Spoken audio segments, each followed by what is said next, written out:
Nice shot.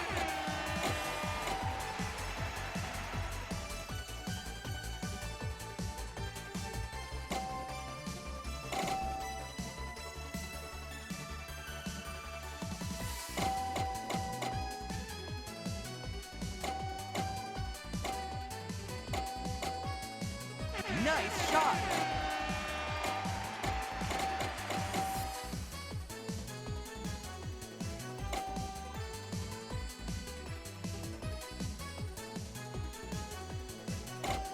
Nice shot. Nice shot.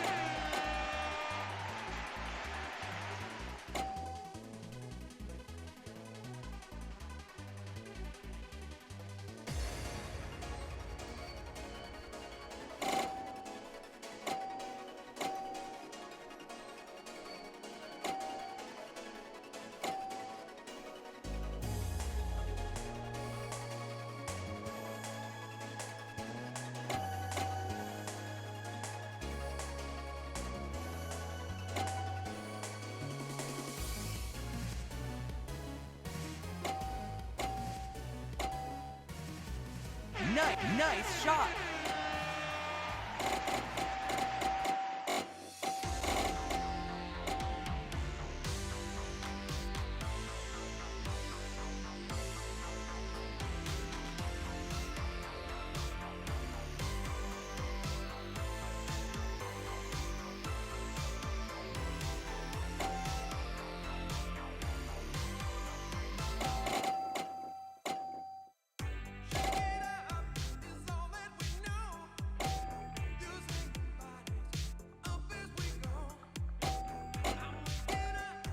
Nice shot. Nice shot.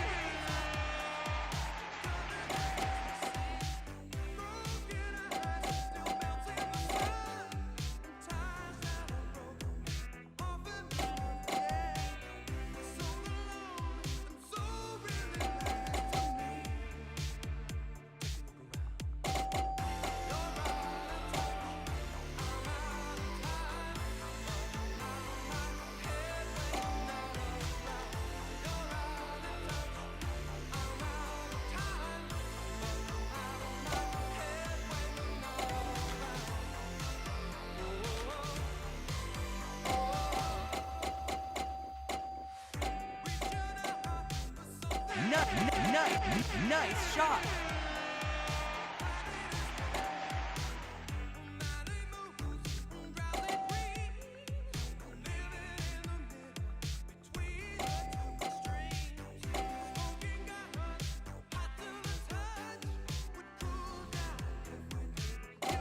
Nice shot.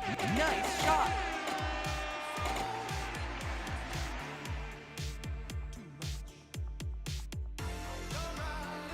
Nice shot.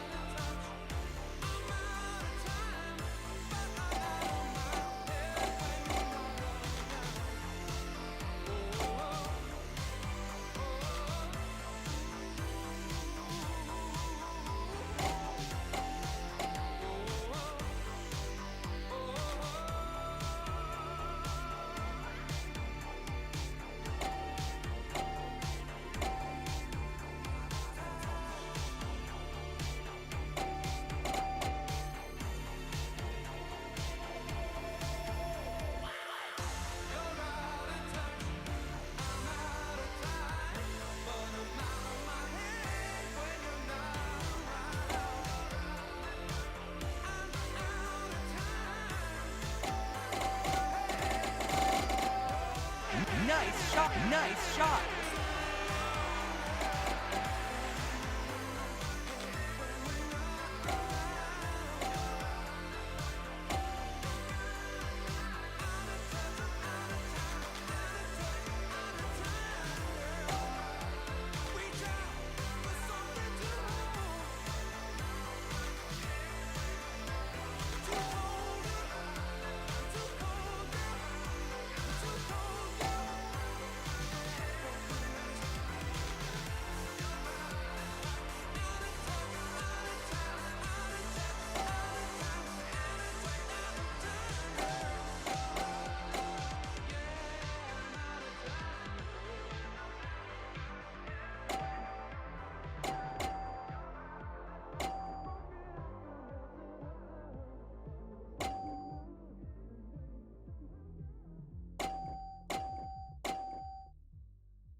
All right.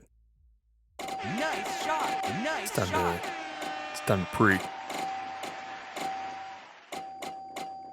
Oh, hello, third monitor. Are you not working? This is why we're testing stuff.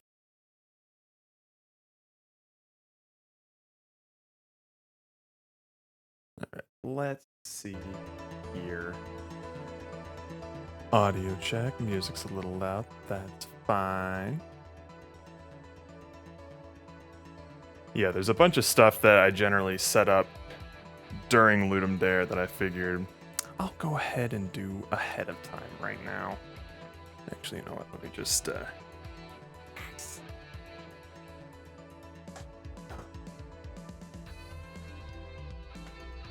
go. Now it could be the little gremlin I want to be. All right, let's see here. Where is the vertical monitor? Ah, you lost track of it, did you? There you are. Is that everything? Yeah, that's everything. And is this still the setup I want? I think so.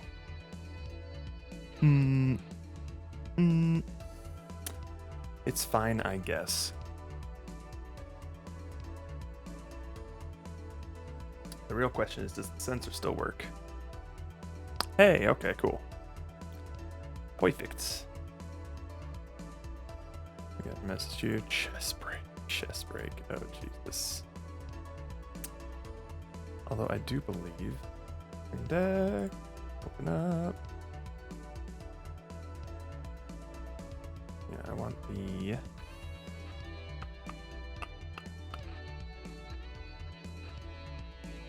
Where's the OBS stuff? OBS. Source visibility. We want it in programming, and the source is secrets. So when you click it, it'll show it. And then when you turn it off, it will hide it. Does that work? Yay. That way no one will ask when they come into the stream and everything's censored. Not that I think I'll be censoring much. I doubt we're going to be doing anything back-end related this time around. But who knows? I think one of the things that I want to set up is going to be a leaderboard of some sort, at least. So that'll be that. Also, there's one thing I wanted. This guy.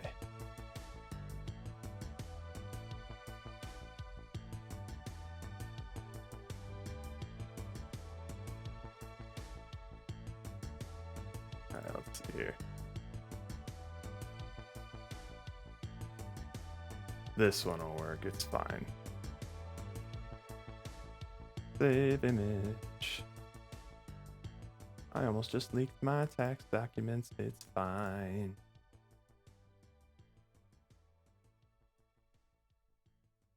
Do elements. Bam. So when I go on break, we can just add this little guy to, where is it here? Image.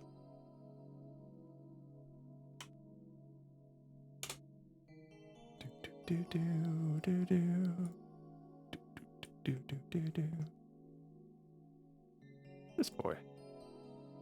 Perfect.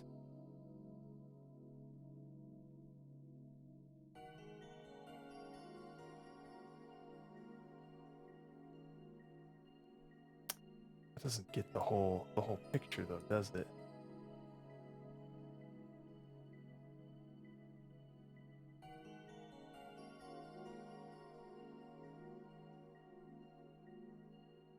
God, I love it. Yes. There we go. Let's get a little higher def there.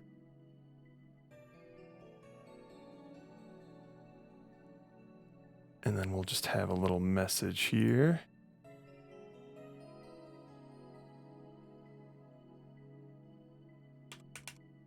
On a break. B back soon. Alright. So whenever I go off to lunch or whatever I'm doing, we'll have these two things show up. Leaderboard's confirmed. Yeah, we'll see about that. The real play would be to out the background on him so it looks like he's. Oh my god, dude! It takes so long to cut the background out of a GIF.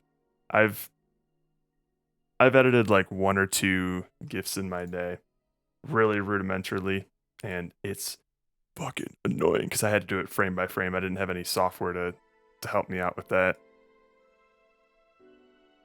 All right, now I need to link these to a Stream Deck button.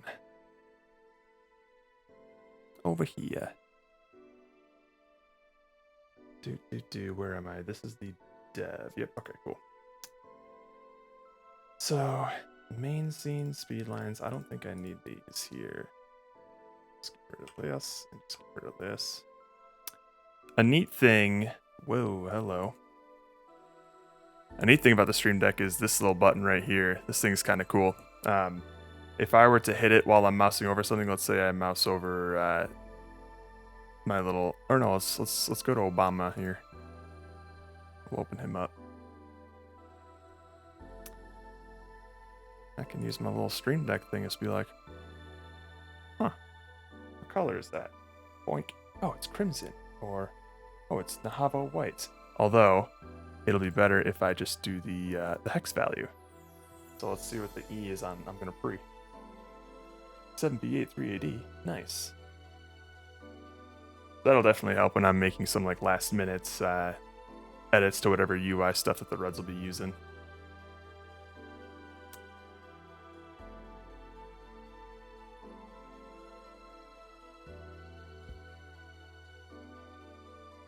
The color yellow sweatshirt. The Steven picture? Hang on. Where would I have that? I think I would have those here, like way up here. I actually don't know what's gonna be on this. This is like my Scratchpad Discord for when I like copy paste images from my phone and shit. Where it would probably be at like the very beginning because that's where I saved all like the photos that I use for people's Discords. Yep, here we go.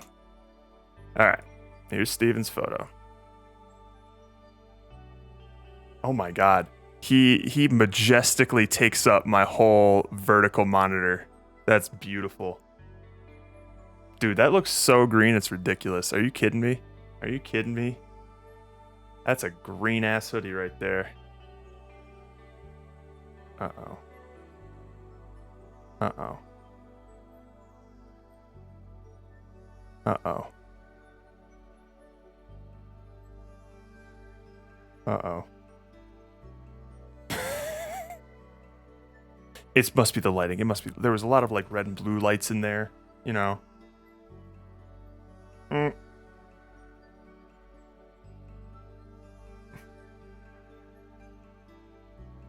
Saddle brown and darker saddle brown.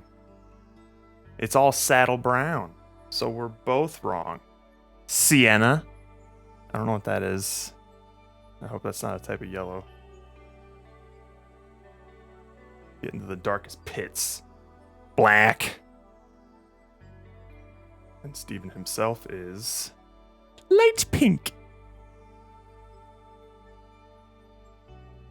Saddle brown hand. How about that dumper? Black.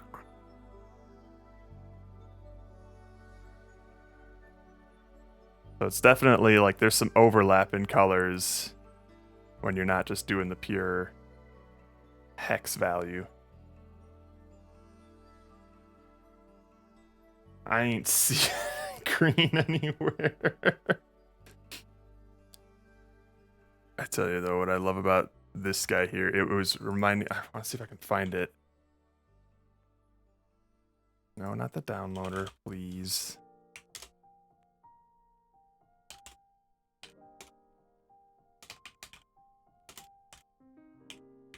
This one? Yeah. programmer versus. Wait, hang on. Yeah, I guess this will work. Yeah, this will be fine. You say it's too late to make it. What is it too late to try? And I got time that you wasted all of our bridges. Burn down, I wasted my nights. You turned out the lights. Now I'm paying. Oh God, that looks horrendous. There was one that I saw on Twitter that had like a 3D modeler as well, and even the stuff that I'm seeing here looks like difficult and time consuming to do. But I could just feel that's definitely how I would. Before I worked a lot with the RUDs, I would perceive like artists' work to be like I'm doing all the hard shit, and then they're just having fun making cool stuff, and I'm just trying to make a simple thing like count up. Oh my God! Let me see if I can find that Twitter one. Hang on.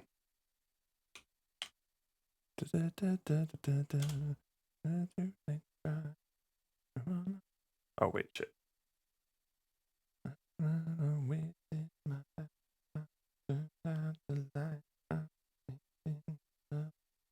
There was one I think I probably liked that at some point. Oh, it was so long ago. I like too much Made in Abyss animation. Good Lord.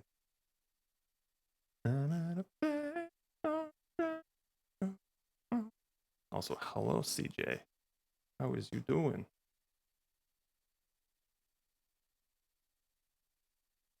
Oh, I guess we can look at a VTuber variant. I'm gonna fuck you. Yeah.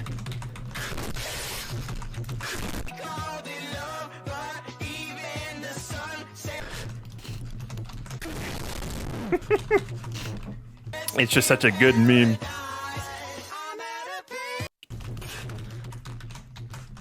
I love it. So yeah, that'll be my BRB screen. Right, but I need to program in the toggle. Right. I'm gonna fucking free. Okay, where is my Steam Deck or Stream Deck? I use those up. All right. We want. Is this still going?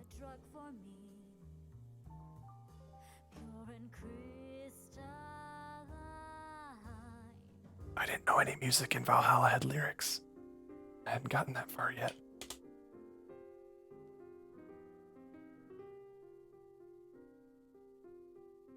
All right, let's just turn on some Persona.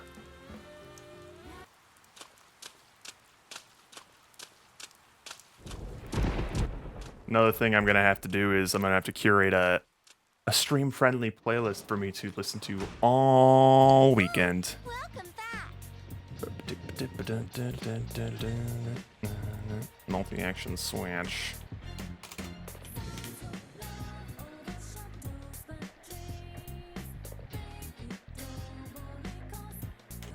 Obs. Source toggle. What's visibility? Dreams. Programming. BRB guy, we're gonna show him. And then we will also show the message. And then this one will just do the opposite.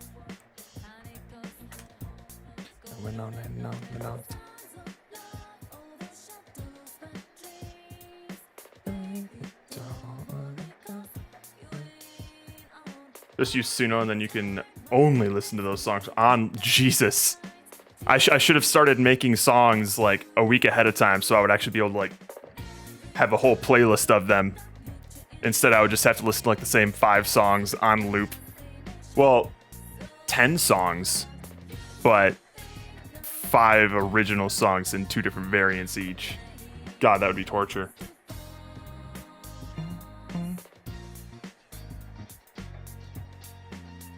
Okay, so this one will just be titled like BRB off. Baby, don't let it go. BRB on.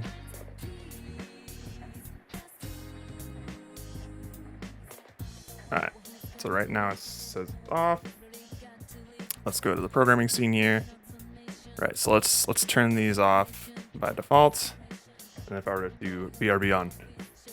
Perfect. And then I'll just turn it off for when I get back. Yay. Because normally I would just have to like type out a message and then leave it out. Which is not that big of a deal, but I thought this would be funnier. So we're putting that there. Hi, Steven. Hi, Steven. Alright, another thing I wanted to test was frame rate stuff. So let me, first of all, let's go to the main scene here so I can kind of see what this will look like. Let's turn you off. Alright, cool. I'm going to want to open up Unity and see. I guess I can open up the WebGL first. I want to see if like massive frame rates tank the stream still. Because I have upgraded my graphics card since I last did Ludum.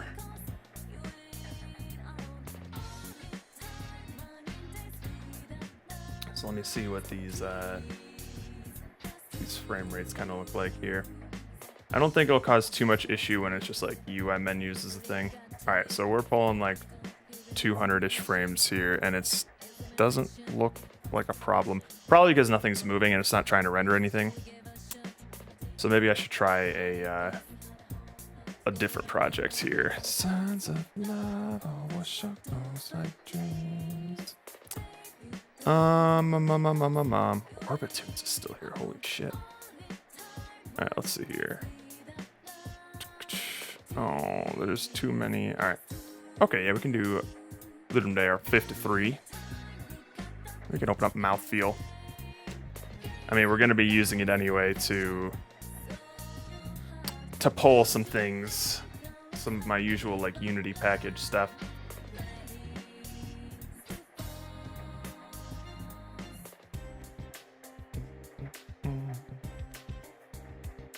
And then what else are we going to want to do? Yeah, I'm going to want to make like the Unity package that I import in with like the audio manager, maybe a camera follow that I have. Mouthfeel's sequel confirmed. Well, if the theme ends up being a recycle, maybe. You never know. In fact, you got me going. Actually, it sounds like I got myself going. Theme voting. No. No. No. No. And that's all I have to say about that.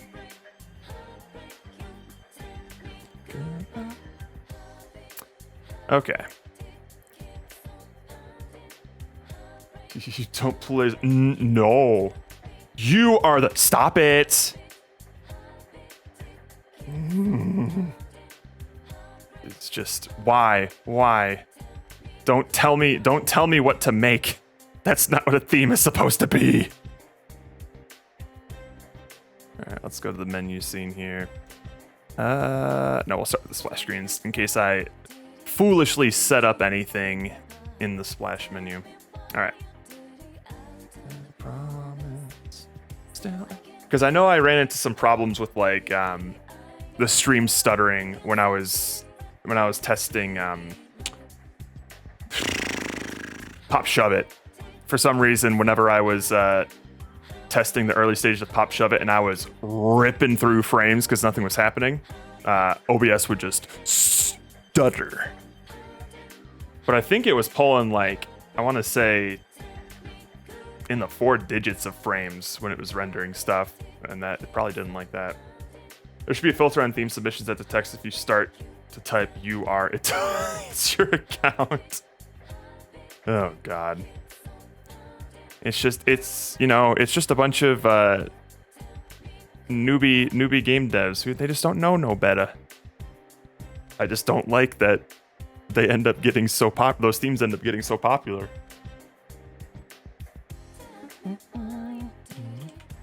Okay, this is working fine, and I'm pulling like 200 frames. Normally that was like a problem for me, but all right. So that should be fine. I shouldn't have to set anything up. Unity, you are the one button folklore. Oh my god. Folklore is one of those where it's like, I don't hate the theme, but I also don't like it. It doesn't, it guides you a little bit in terms of what you can do with the idea. Because there's different kinds of folklore. There's like urban folklore, there's cultural folklore, like depending on like the country. There's a lot of like existing characters that you can pull from, or like rumors, or what do you call them, like urban legends. I consider that to be like folklore. So it wouldn't just be like pure fantasy in my opinion. But in my opinion, that's still quite a wide place to start, you know, to try and make a game from. It doesn't enforce as many constraints as I would like.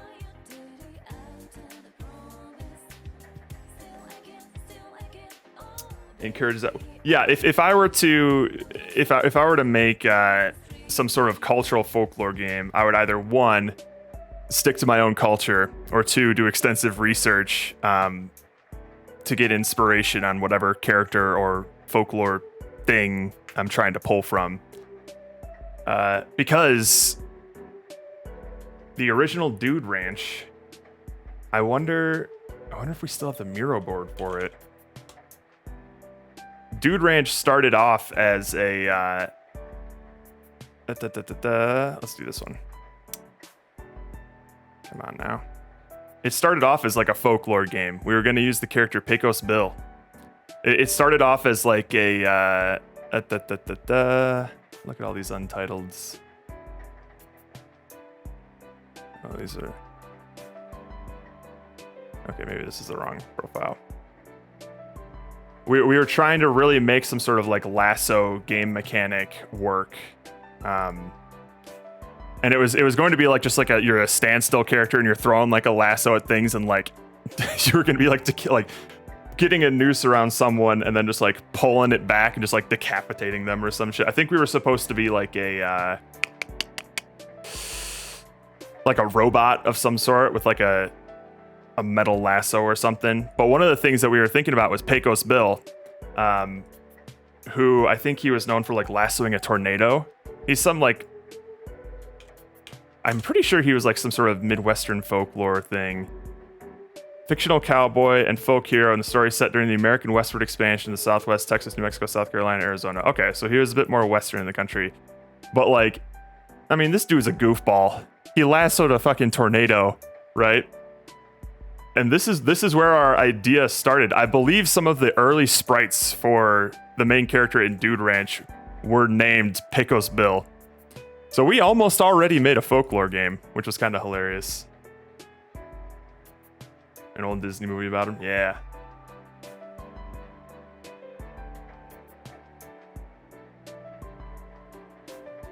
Yeah, I think I'm with you, Roka. I'm more okay with folklore just because like in the very worst case situation, like there's so much different kinds of folklore to pull from that you can almost guarantee that the submissions will be very varied, you know? It's just like a personal little preference of mine. I'm just like, it doesn't really inspire anything in me, you know, right now. I'm sure the Reds and I could scrap something together, but it's kind of just like the creamiest of vanilla themes, you know, like absolutely inoffensive, but also doesn't spark any strong opinions one way or the other. It's fine. I don't understand why some people are like hardcore, it's like folklore, let's go. Unless I guess they already have like a game idea in mind. Encourages a ton of focus on the story decor rather than the mechanics. Yeah, and that's a problem too. Is like that. I think that's another reason why a lot of themes tend to get super popular as well. It either like hyper focuses on a specific mechanic, and then hundreds of people think of the exact same game ideas. Like, oh, that sounds cool. when you die, you use your corpse to get through the level. That kind of thing. Like, first idea that comes to mind that sounds neat, but then in implementation, you have to be like, it's a lot harder to design for to make it fun. Or it's something that sounds really cool visually, and you're not really thinking about how you would make a game out of that. Floating islands.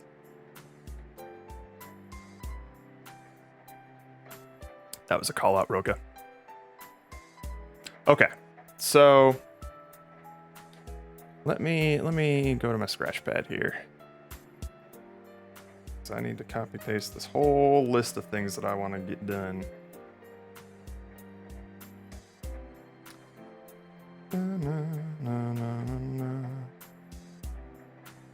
Oops. Oop.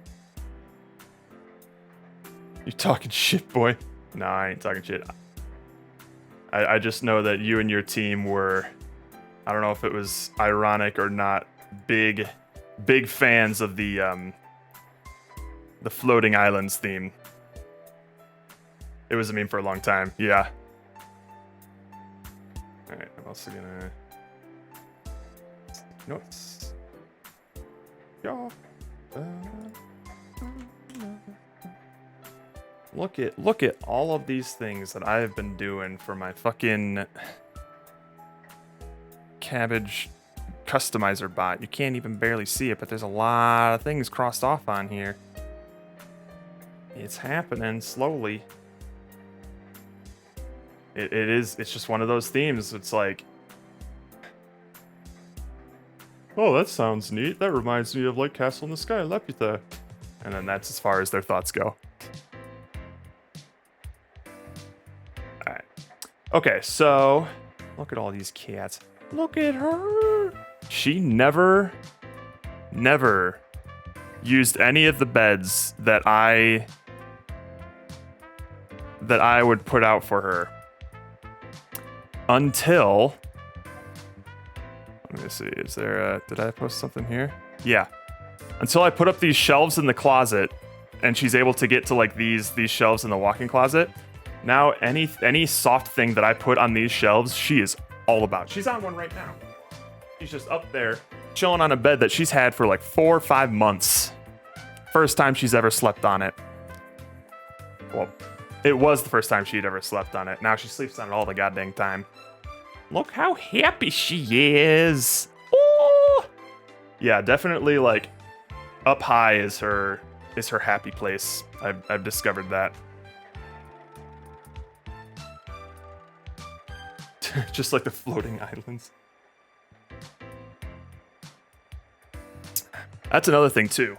I'm gonna want to unlatch this camera because the only thing that I would really use it for these days is to show the vinyl spinning in BRB. But since I'm gonna be spending most of my time anyway doing development stuff, I'm gonna attach it to a portable tripod so that wherever the cat's sitting, whether it be on her little hammock here, this was her go-to spot to keep me company when I was staying up throughout the whole night. Hello, Exo Clara. Thank you for the raid. This was her go-to spot to keep me company when I was like deving up through the morning.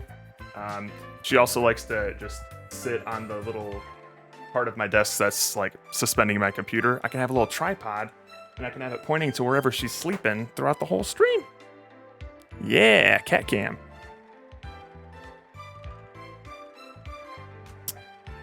Anyways, hello Raiders. I'm not sure if you are also part of the Ludum Dare community, but I'm just doing some pre-work for it. And my tags didn't get saved, so maybe you're not. But hello. Boink. Okay, so next up, we want to make a Unity package. So I'm going to need... Hello, Zendev? Is 2's or Z's, or is it 2Ndev? Man, I'm getting old. Anyways, hello, Zendev. Oh, nailed it. I can still speak Leet. Okay. Ba-da-ba-da. Okay, so we're going to want a package, which means first of all, I want the audio manager that I made, which is a godsend. Do. Basically, this audio manager lets me play a bunch of sounds at once without them like clipping into each other or ripping up like the audio equalizer or anything like that. I can set up a bunch of stuff super easily. Like normally when it came to audio things, let's open up the gameplay scene here. Like I would have to, where's like the trumpeter face. I had no idea that this was what it was called. Jesus Christ, Steven. I would have to go to like the specific object that I wanted to add a sound effect to, do like an add component, audio source, add an audio source, specify which audio clip it's going to be. If I wanted to change any of like the things in here, I could do that. And then I would have to write a script to grab this audio source and then reference it in code and tell it to play and tell it to stop and all that stuff. And it was annoying. So now instead, I can just with like one, let's see where I do this anywhere. Where do I manage this thing? And this was something that I made like, I think a couple days before Mouthfeel. I just felt so annoyed with it. Yeah, so now what we can do is as long as I have a reference to whatever audio clip that I want. Wow, you really can't see that. I also have a reference to an audio clip or some random audio clips, and you can set up all of the channel stuff that you want ahead of time. So whether or not it's looping, what it's, let's see, what do we got here?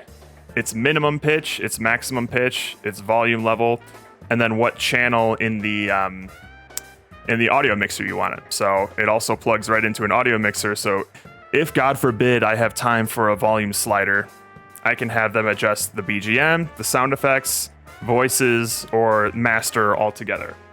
And I can set all that up through just one line of code here. And then in the second line, I'll just be like, play this specific sound effect with these settings. And it'll just do it. And the fun thing about that too is that like, I can like play 50 of the same sound at once, and they're all still going to play in their entirety and not overlap each other or restart. It's great. So I'm going to take this and bring it into my base Unity package. Oh, is Pomo here? Hello, Pomo.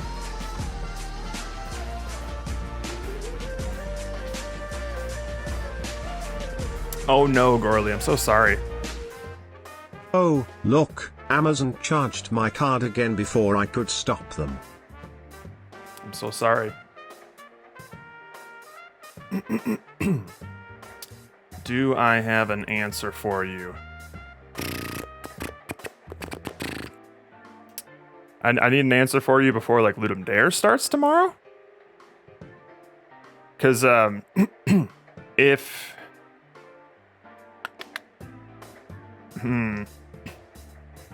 Yeah, I think the tricky thing is that...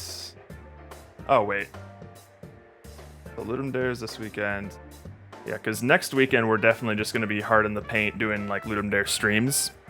But perhaps the 27th, if it's like during the day, we should be able to do something. I haven't had a chance to talk with the Reds about it. I think I will be open to doing some hosting there. I can't guarantee the Reds will be around as well. But yeah, I would say that probably the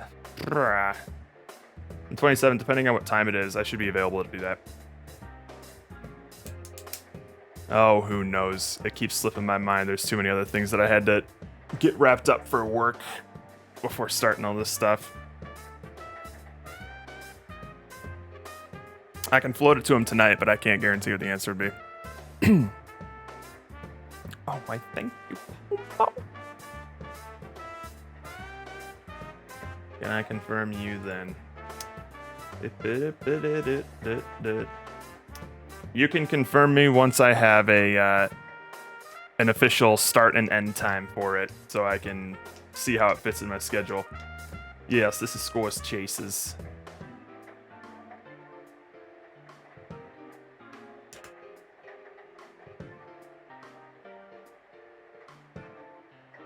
All right. Audio Manager. I believe I modified this as well to have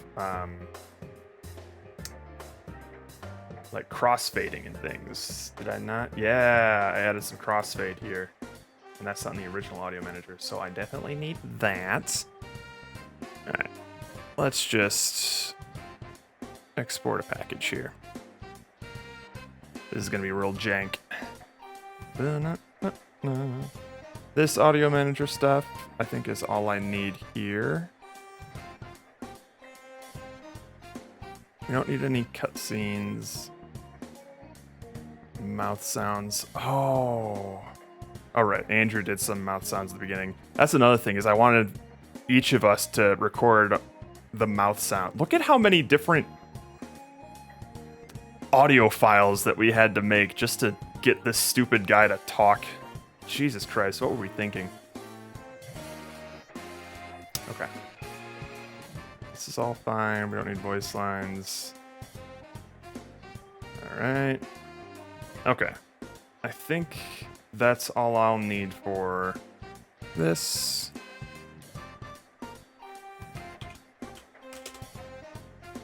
Cool. We got the audio manager. Next, I'm going to want the scene manager. Cross that out. The scene manager is super nice because it lets me naturally fade in and out between scenes and also load them up in a nice, simple way. Let me see if I still have that somewhere. Oh, I didn't use it for this one. Okay. Let's see here. Do I have...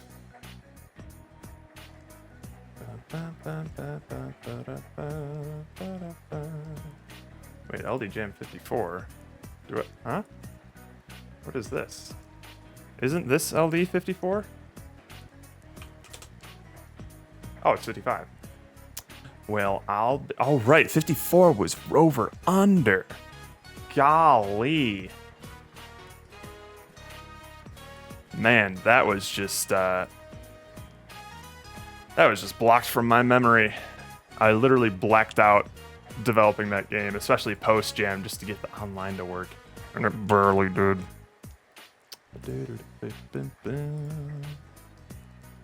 Fuck the themes. Why? Because Folklore's not on there? Saturday, you mean the 27th? Anytime you want to start, should last around 4 to 5 hours. Not starting late because Europe is usually nice. Okay. It was definitely fun to play through, but holy crap. Just getting that, like, painting on the texture thing to work, where the character's, like, moving around and it's painting onto a texture and it looks all creamy and blends together. That took so long to get working correctly. Way longer than it was to just get players popping up and displaying for everyone. It was so finicky. I think blit is my new trigger word when I'm programming. The blit function is, ugh. Yeah, you guys gave me my first experience with having a game of mine data mined. That was wild. You guys were literally pixel hunting to make sure everything was covered in piss. Alright, do I have a scene manager here? I believe I do. Oh, come on now. God, look at all this. Audio manager, bounce title, fade panel manager. I'll definitely need a fade panel manager, but that's all. All right, I'm also going to want to set up just a generic leaderboard for God knows what. Man, really?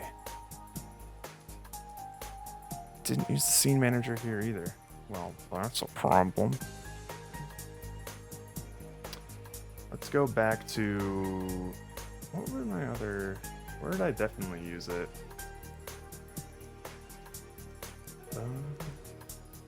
Oh, a loft for sure. So Ludum Dare 50. I doubt I still even have LD 50 on my desktop, do I? Oh, there it is. Sweet.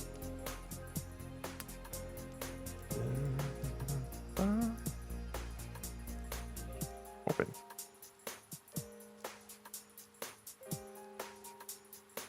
Although one thing that I do know from mouthfeel is that I think I honed in on the fade panel manager. Let me just double check here. Fade. Did I do any changes here? I don't think I did. Fade from black, set alpha, fade from black coroutine, all that fun stuff. Okay. No, I think that's the same.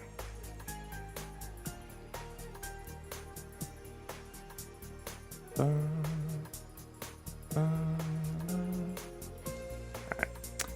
Aloft, look at you. Old school. I would like to expand on this one day.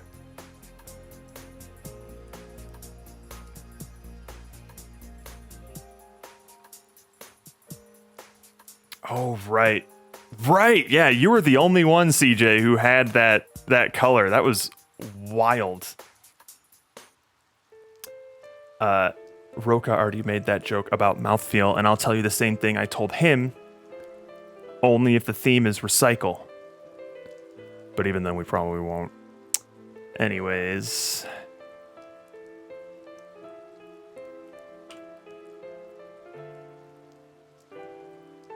Let me just compare some code bases here.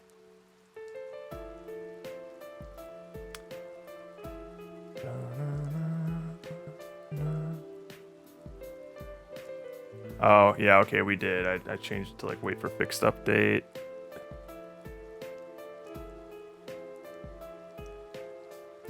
Oh, and I also did alpha change per frame. Okay, yeah, so we'll use the... I thought I did some fade panel updates to mouthfeel, so we'll use the more up-to-date version here. And then hopefully once I do this once, I'll never have to like open up 5 different projects to get everything I want again. But... Oh, is it scene loader? Is that what I was looking for wrong? Okay. I wonder... Hang on. LD54 assets. Scene loader. .cs. Alright, fine.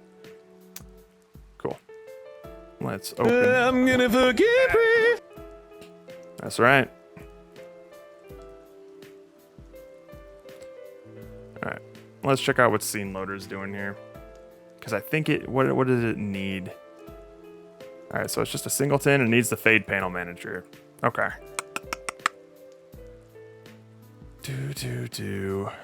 Oh, we can... Oh, Jesus, yeah, we can definitely fix this up a little bit. All we need is like the load next scene, quick game, close game, hello. I'm also going to need to figure out, let me see what this looks like full screen here. It looks fine. I mean, that's another thing too that I was thinking about is like when I'm streaming this stuff, how important is it to have readable code versus seeing all of my monitors at once? Because that'll change like my setup. Because that's what the stream is, Pomo. We're pre-ing right now. I'm going to pre.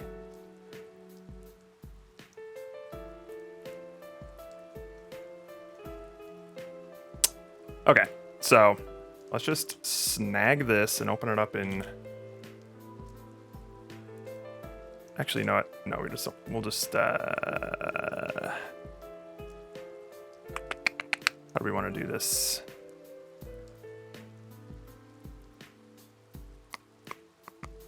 I'm gonna forget me.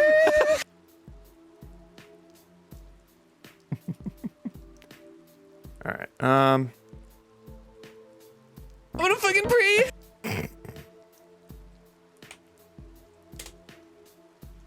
That's what we doing, boys.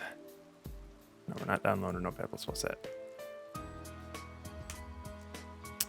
Scene loader.cs. Just throw it right here. Okay. So first of all, we don't need the challenge timer or challenge mode. That is aloft only stuff. Menu music, game music, that's aloft only. So we'll have it awake. Load scene. We don't need this because this is specifically aloft stuff. Level select, challenge mode, intro clip, ending clip, game music stop. Nope. This is just all music stuff that we don't need anymore. Oh, you're gonna get some rare prints during Ludum there. You're gonna get my whole background and everything.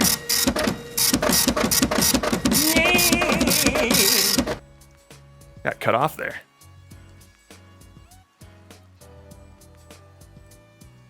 That's interesting. If you time that properly and you get a print halfway through me returning to normal, it'll just like cut off. That's an interesting little nugget. All right, so next scene name equals scene name. We'll use the fade manager. Wait. Private fade panel manager. Oh, we find the fade panel. Oh, I see. Because this is just like a singleton, and it shouldn't matter where it's loading from. So it finds the fade panel, gets the manager, sets the image enabled equal to true. Does it need to do that?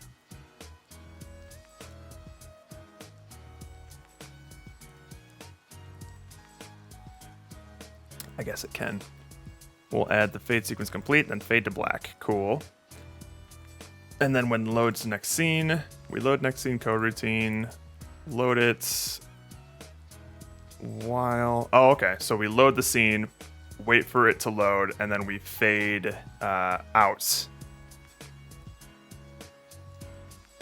I guess we just enabled the... Gorley, thank you!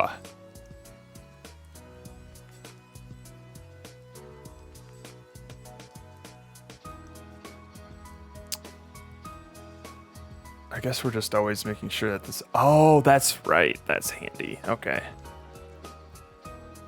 Then we fade from black. So, yep. And then we have a quit game, which is so nice. So that makes us fade out. A non-sequence complete. We close the game. Excellent. Yep. Okay, so here's some aloft-only stuff. Don't need you. Left control, left shift. Oh, that's right. I had a left control, left shift Z to clear player prefs. That's interesting. Well, we don't need any of that now. Oh, so we don't need updates. Sick. Get timer challenge values. Don't need this. I don't even know why you're in scene loader. Or this. Okay, sweet.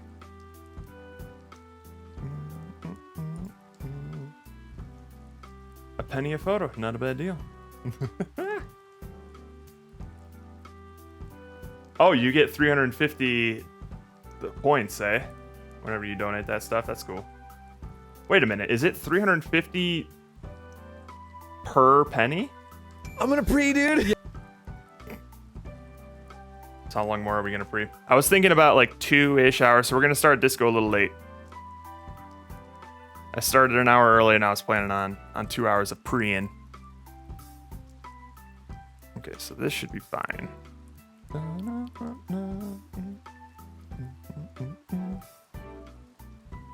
Even though there's still a bunch of stuff that I want to pre on.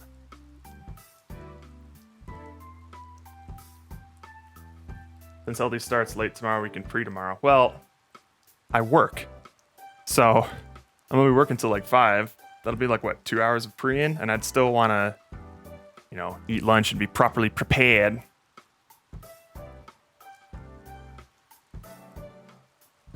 Work, schmirk. That's what I said to them for Monday. So I'm taking Monday off at least because I know that we'll be working through Monday. Especially since we're starting late. Okay, so we have the scene loader. That's good. However, let me get the splash screen stuff here.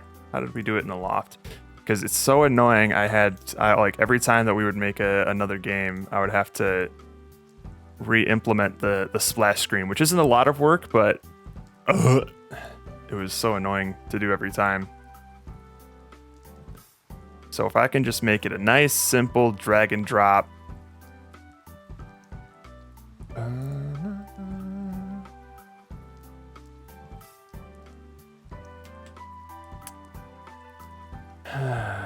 Yeah, transition from splash screen. We're not gonna do that. We are doing a scene loader.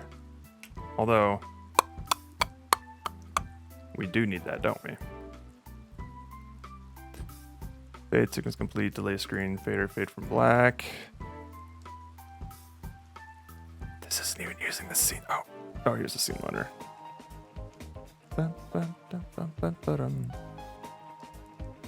Don't destroy, unload, scene loader.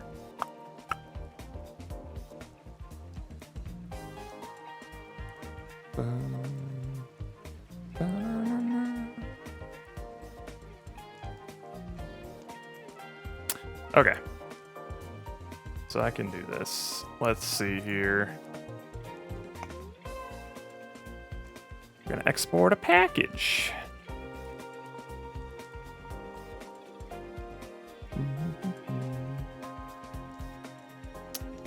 So the first thing that we will want is wherever the scene is. Splash scene, splash scene.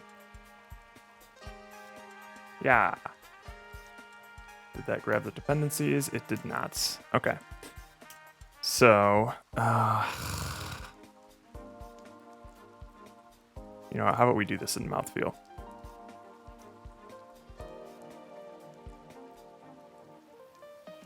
Ba-na-na-na. Splash scene. Don't save. Because I also want to grab the fade here. There's the panel. There's the fade panel. Splash menu. Gotcha. What do you look like?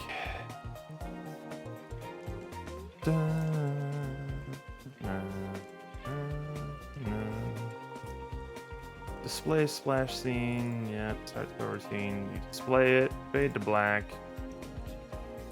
Loads, main menu. All right, I can do something with this.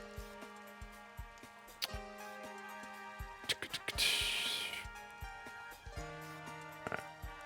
Let's export another package.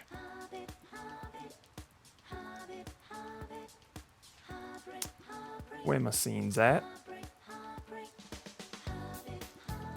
Yo, where the scenes at?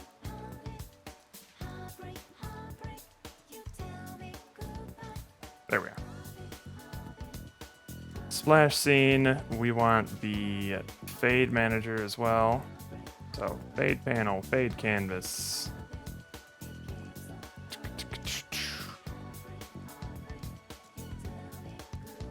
This would be kind of nice, but let's see. Fade panel manager. Promise. Splash menu. Wait, we have transition from splash screen? Whatever. UI manager, we don't need volume control, word display, nope, nothing like that. Audio, we don't need anything for. None of the sprites we're going to be using.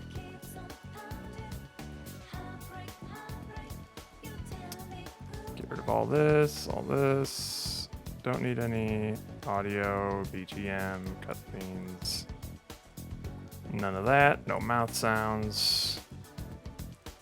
None of this UI. Oh wait, no. We are going to want to import the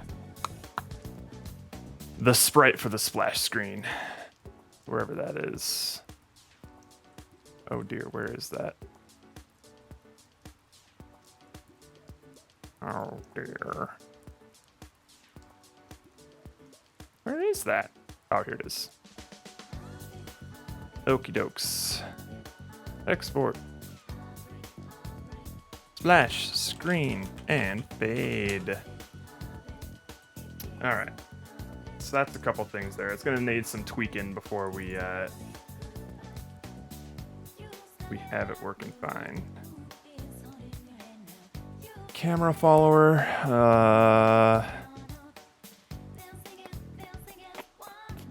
I think I can grab the one from Rover Under. I think I generalized that one. That's like a player controller too. So let's look at player controller and camera follower. That would be handy. I don't think we'll need a state machine. No, I think we'll be fine without that.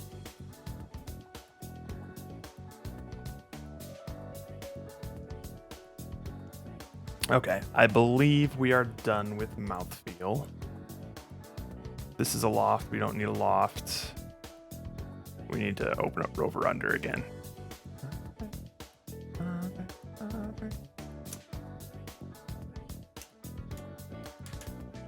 Man, there was a time when we first did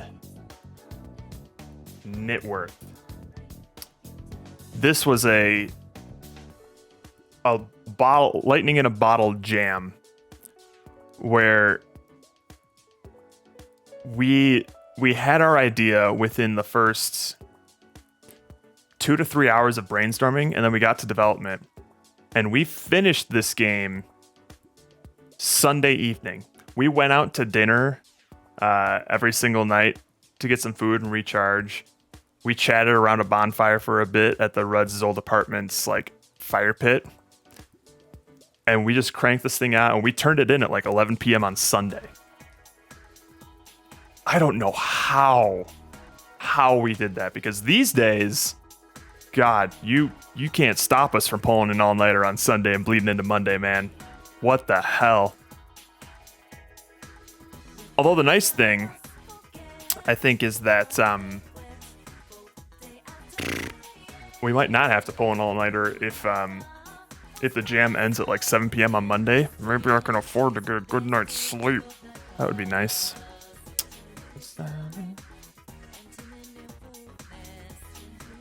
Okay, so we have short game to be done on Sunday. I mean, that's the dream, right? It's like we basically had the whole game pretty much down by, I mean, we definitely had like the full prototype by like Saturday afternoon or Saturday evening. And then the whole game loop was basically done Sunday afternoon. And then we spent the rest of the time just doing polish to it. So adding like visual effects, getting a little creative with the sound design. We did Foley work. It makes such a difference when you have time to actually like polish and make your game fun for a player to interact with, more so than just like purely functional. You have time to like iron out any points of confusion, make things feel extra juicy. It's just good. Yeah, you dug your own grave on that one there, Pomo. I remember you were desperately clawing near the end there, trying to get that thing out the door. All right, let's see here. Let's check out cutscene player. Cutscene player. Oh shit! Yeah, I should import that as well. Like, we didn't have any cutscene for Rover Under, but we were planning on it. We just didn't have time. But I should still import that, because that'll be handy to have in case we do have a cutscene.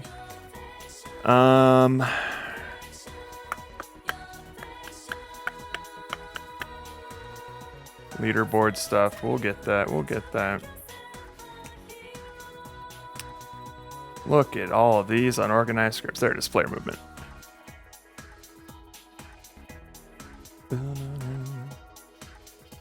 This time I'm making a click on fish, higher desire, math fusion called Fish Desire. You're really gunning for that fishing theme to get picked, aren't you?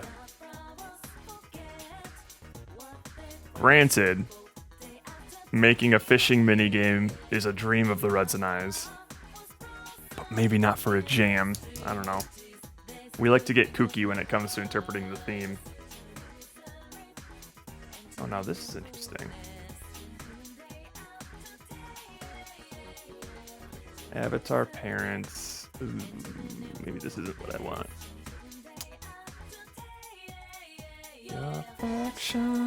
Your affection, take it from me. Paint scene. Which? Wow, look at these old maps. I'm pretty sure the scene that we used, what was it called? Oh, it was probably just gameplay scene. And where's the canvas here? Get this out of here. Oh, there's not a person on it. Hang on.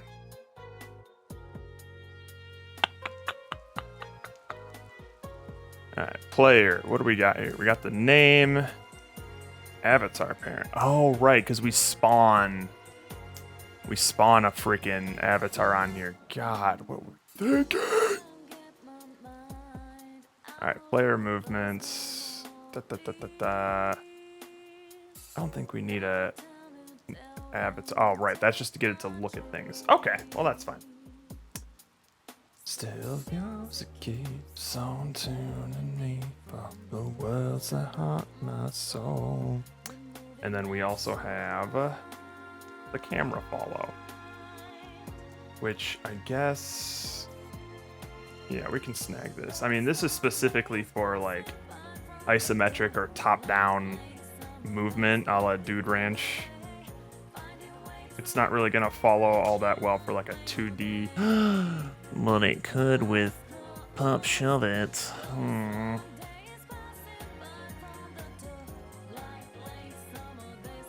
It's fine, we'll just export this.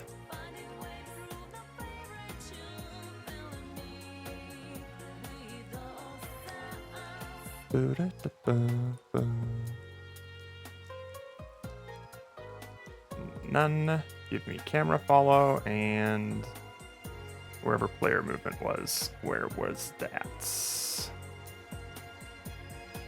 Wait a minute. Can't get my mind out of memory. Boink. The export. And camera follow. Alright, now I need to open up a loft again to play the. Oh, wait. No, I should open up mouthfeel because that has a lot more cutscenes in it. So that's probably more up to date. Damn it, I thought I was done with you, mouthfeel. I'm gonna fucking pre. What theme am I eyeballing? I don't know. Let's see. I don't think any of them are really tickling my fancy. What did I vote on here? Yeah, for the final round, I generally tend to avoid the middle grounds just to spite the ones that I don't like. Oh, I guess I did +1 fishing. It's fine. I think I would probably zero that if the stakes weren't so high because no.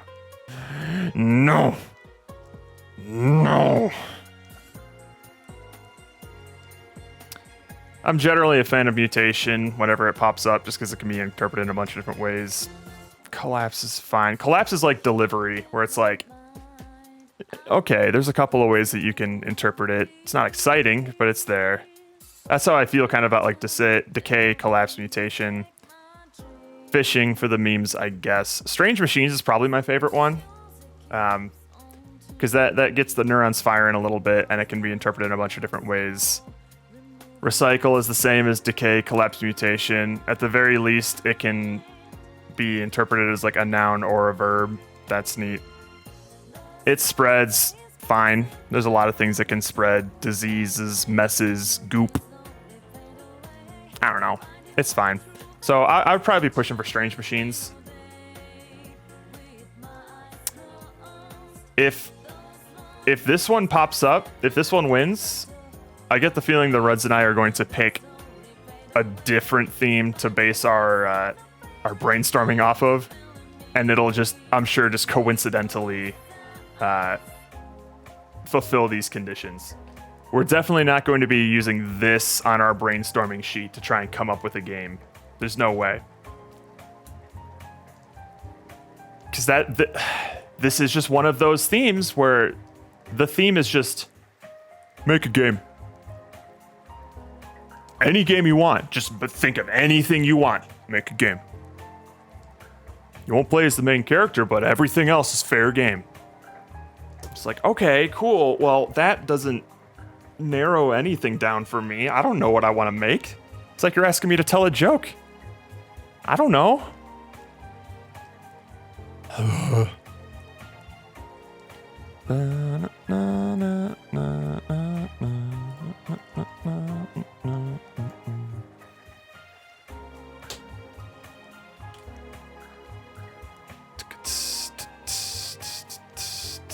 Oh, boo. Did I homebrew a cutscene thing for this instead of taking it from...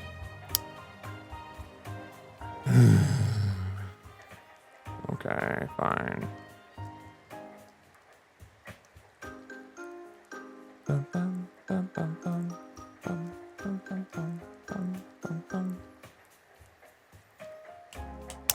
Alright, so cutscene image.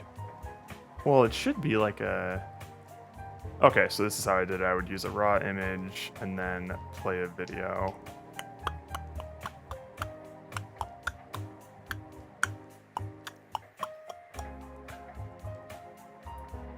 Interesting. How did I play that? Dun, dun, dun, dun. Audio manager, audio playback. Right.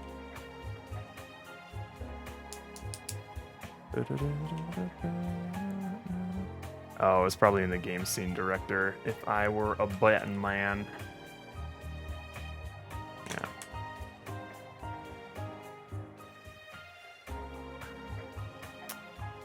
Yeah, here it is. Wait for cutscene prepped. Cutscene players prepared. Right. Yeah, because we had so many issues with the cutscene playing before it was actually ready, and we would miss frames and shit. Okay. So this needed the cutscene player and the fade panel, and then the video cutscene texture. Okay. Alright, I think I'm just gonna need to hack this up.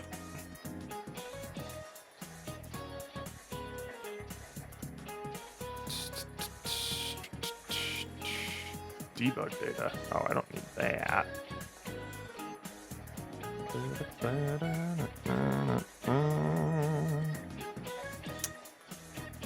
Okay. We will throw this into here. Let's export a package here.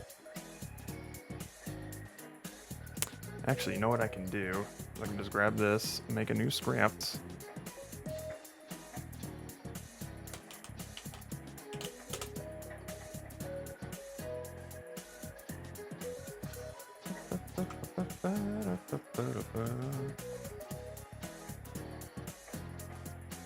Ew.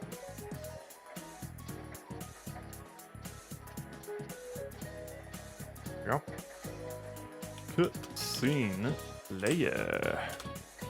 Whoops. I'm also gonna have to figure out. I always have to figure out how I am going to display chat. Because I shouldn't just have it up on a monitor because I'll be using it. I usually have like a phone propped up here somehow. I'll have to figure that out. Why do you hate push your luck? Because that's also generic. I guess it's fine. I guess I just didn't feel anything with it. Oh, fishing for compliments. That's not a bad idea.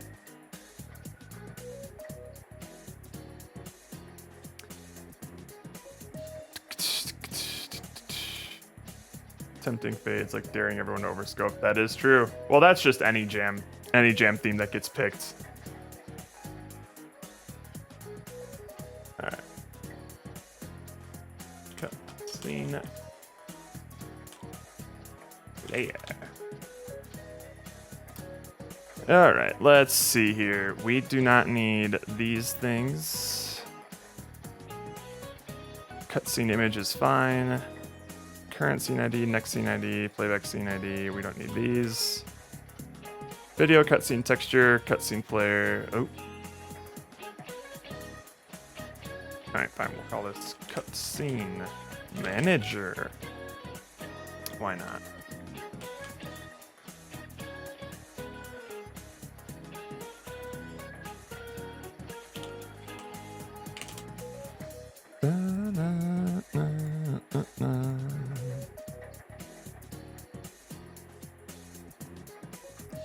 Alpha change per frame. This is all fine.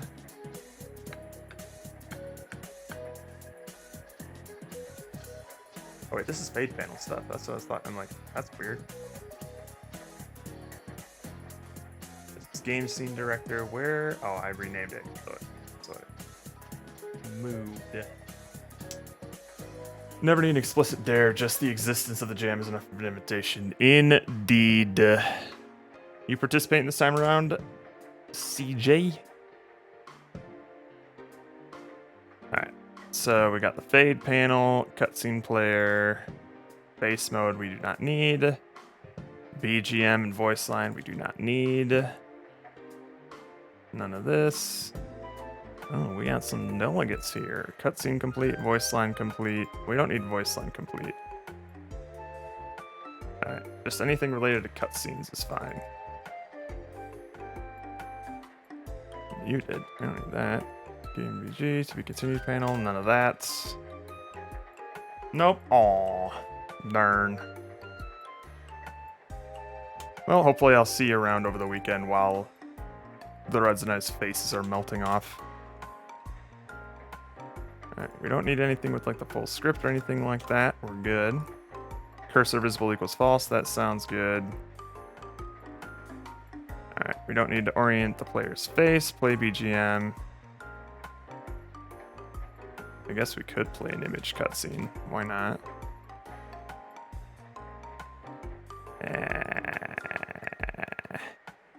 Whatever. Play a video cutscene. Yep. Ooh, looping, eh? Then we have the delegate for the cutscene function after complete. That's neat. Wait for cutscene to finish. Okay. We don't need to play the voice line. Anything to do with voice lines we do not need.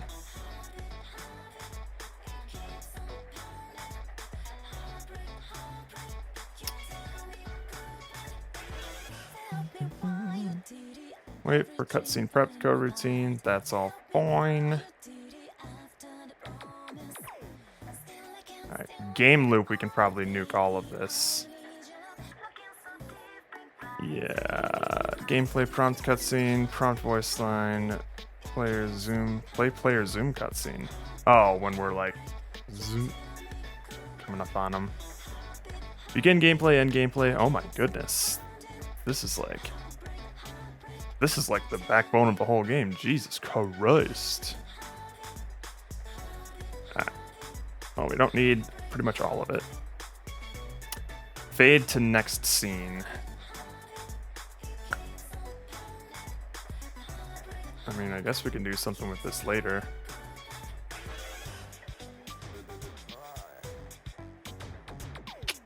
This will probably be in utilities, though. Alright, and the final playback is definitely nothing that we need.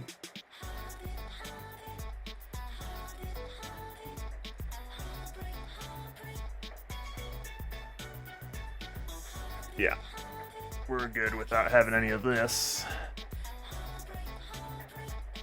Alright, so this is just the general start scene. Play BPM. No. Okay.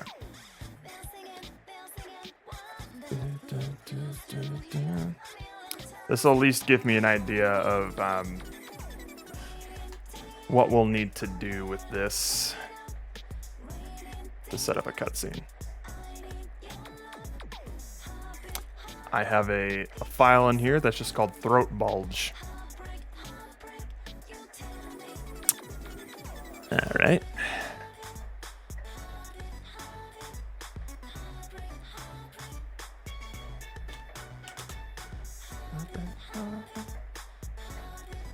All right, cool. Let's export a package.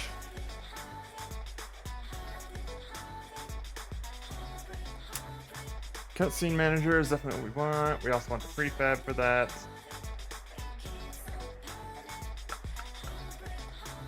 We already got the fade stuff. So that's good.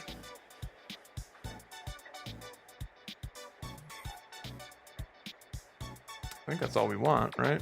Oh, we want the render texture as well. Which is just like... Where is that? It should be here. Is it at the top? I want script, audio manager's fine. There you are. Alright, I think that's everything that we need. If I were to be on Pomo's team, he was kind enough to ask, but I'm busy with deadlines for money for once. Ah. Oh, wait. Deadlines for money. Are you talking like taxes? Because I had to do those yesterday to make sure that I had time to do this weekend. Work and lurk. Oh, nice. Yeah, sounds good. I would appreciate the company. Okay. Export.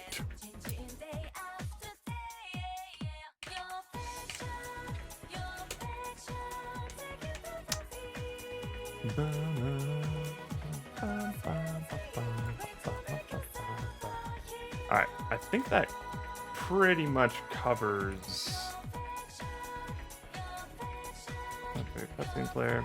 Shit. Let me open up Rover Under real quick and see if I can snag any sort of like leaderboard stuff. I'll have to do some setup on the back end to make a custom leaderboard, but that's just like some quick copy paste stuff, moving some files around.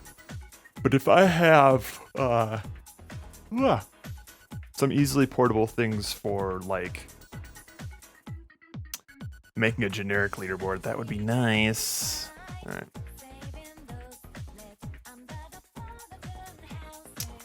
Holy shit.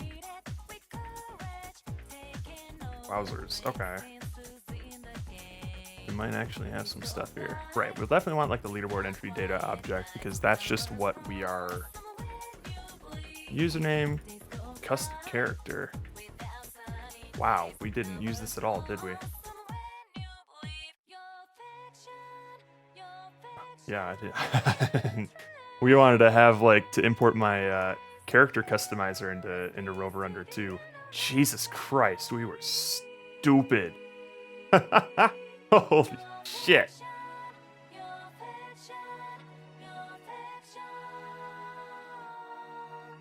Oh my god. Did I even like use this?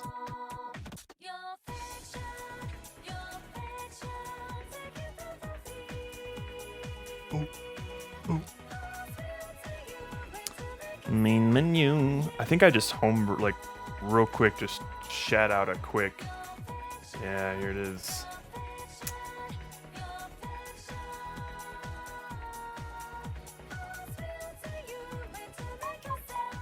Yeah, I just made my own thing. Jesus Christ.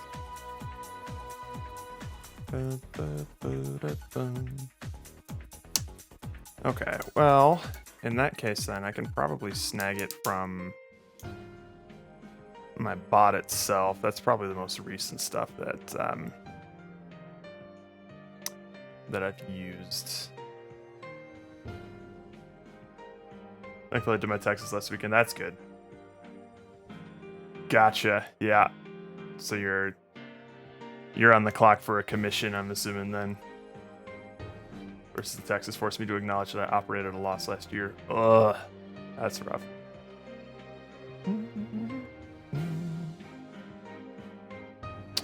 All right. Let's see.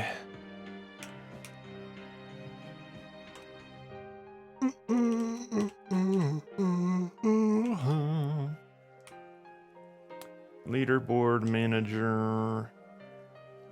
There's a canvas with a leaderboard and a bunch of entries on it. Huzzah.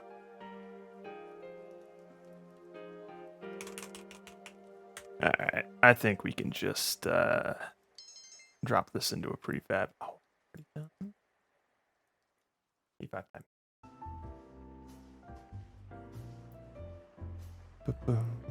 time.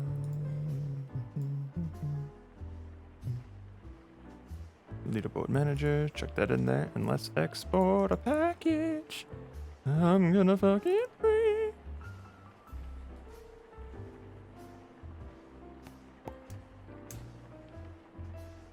God, this spot has gotten so huge.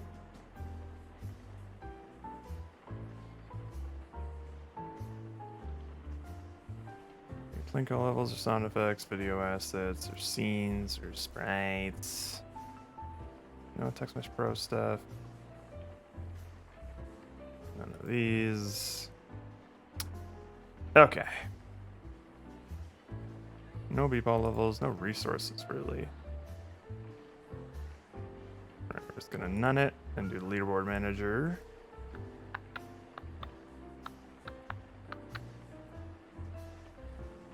Nothing for Plinko. Nothing for chat rewards, chat games. Leaderboard entry, we're gonna want that. I think it'd also be cool to make like a Twitch integrated game of some sort for Ludum Dare. I think that's probably what I would do if I were soloing it. Just because I feel like it would be less emphasis on like the art assets and more on just like the functionality of the chat integration stuff. Ooh, Cabbage Network. Do I need that? I think I do. Yeah, because that has all my like Twitch secrets and stuff. So message box and mailbox, chat line, we don't need any of that. Cool, we don't need any materials. No animations. Probably server secrets and Twitch secrets. I don't know which one I use. Network requests. Yes, we need get Cabbage Leaderboard async requests and entry. Get current preset. No, we don't need that. Update Cabbage Leaderboard async request. Cool. Leaderboard manager, entry object, leaderboard data. God, what a mess.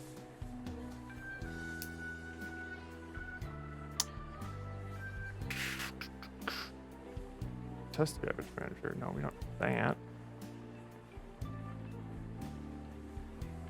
God, we have so much, didn't we?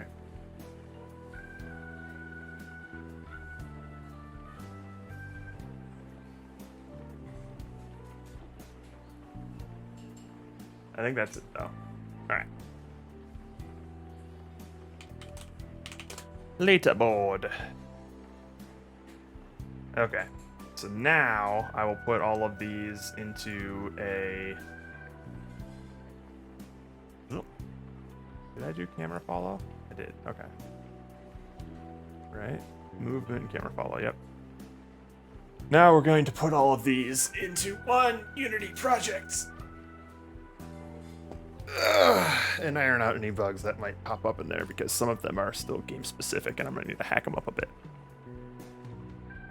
But after that, we'll finally have a nice useful package and I'll never have to do any of this again because I'll export it all into one thing. So it'll just be like, hey, here's all the stuff for the splash screen, leaderboards, cutscenes, player movement, camera following, fading in and out of stuff. It'll be great. I guess the other question is, what version did I use for Rover Under? 2022.3.11 F1. I think that one was fine. I don't think I had any issues with that. So we'll probably build our next one in that same version so Steven doesn't have to install a new project. Okay.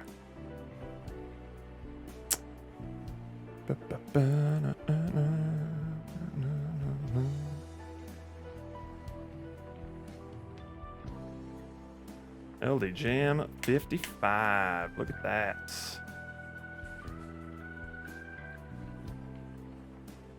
Use Unity version control. Ew. Ew. Ew. No. Get, please.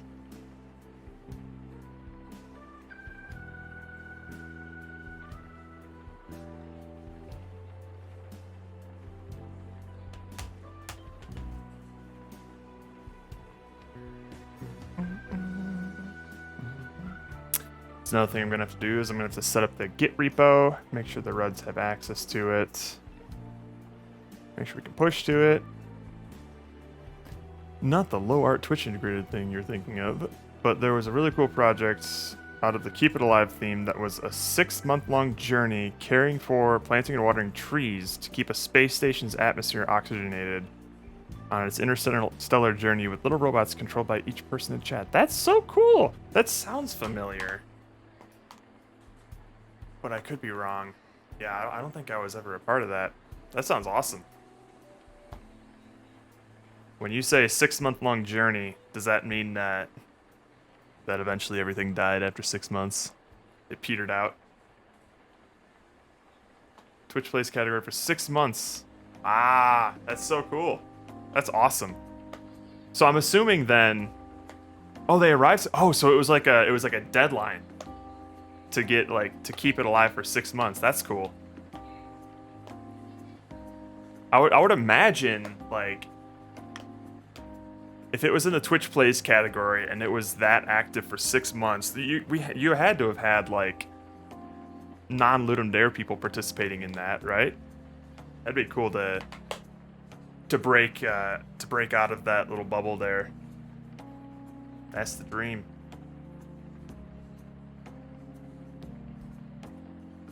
Alright. So we got scenes. Let's just import all of our packages here and to see what happens.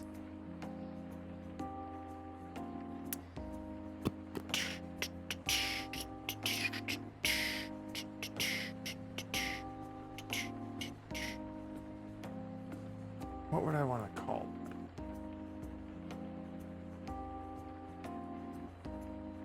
it? Maybe I'll just create a new folder here just called free code. Why not? Boink.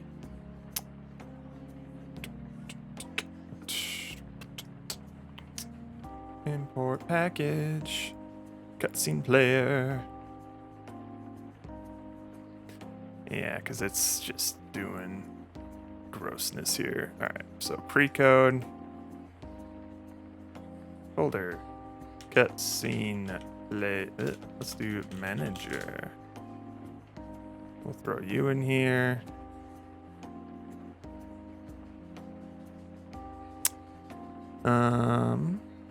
We'll throw that in here. How about that? Next. Leaderboards. Oh, this one's gonna be a mess.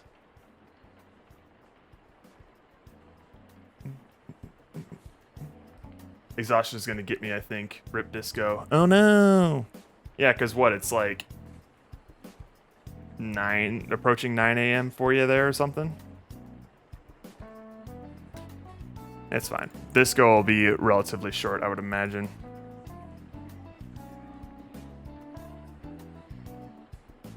$9:40. Oops. My bad, man. Rough. Da-da-da-da-da.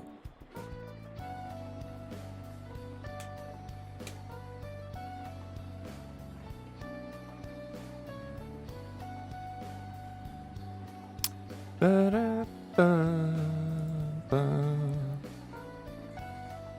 Network requests will go in there. Secrets. Leaderboard manager will go in there. And leaderboard entry will go in there. Get rid of this. Oh, the cutscene texture will go in the cutscene manager hole. That's right.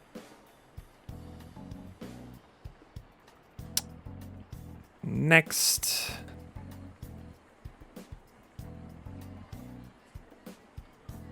Movement and camera follow. Gimme, gimme.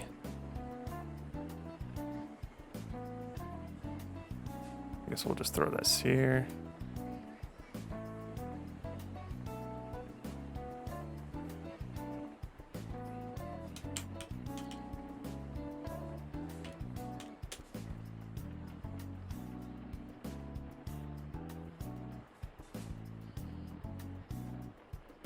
Boom, boom, boom.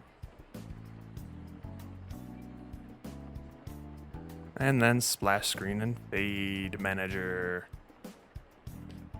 Wait, do we have the scene loader? All right. I think I just have to... Scene loader. Import an asset, this one. Perfect. Actually, we can probably just get rid of you. And then splash menu. Fade panel manager. Excellent. Cool.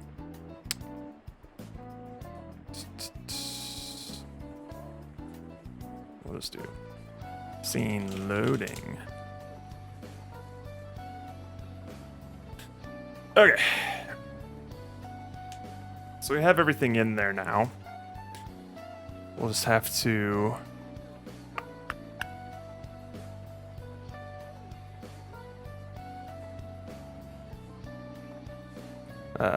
yes. TMP Essentials, please. Cabbage preview. Well, we don't need cabbage preview. Get that out of here. Alright. Yeah, we don't need character customizer for this, so let's just get rid of that namespace. Boink. Right. We just want the username and the score text for this. Don't need update character. Username text, score text, perfect.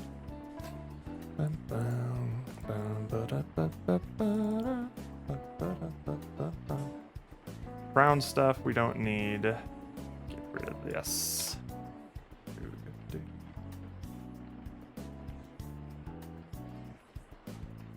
Is that it?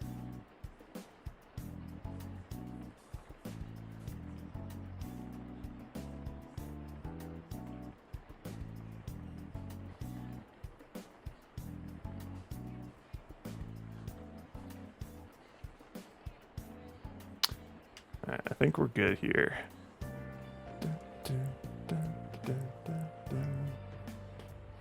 Perfect. And then I guess I will just confirm that all of these are working before the jam. Jesus Christ. My knuckles are cracking from dry skin and it hurts. That sucks. Okay, but we have the audio manager, the cutscene manager, leaderboards, movement camera follow, and the fade panel manager. That's already so much. All right. I think to wrap this up, I can just make a quick repo.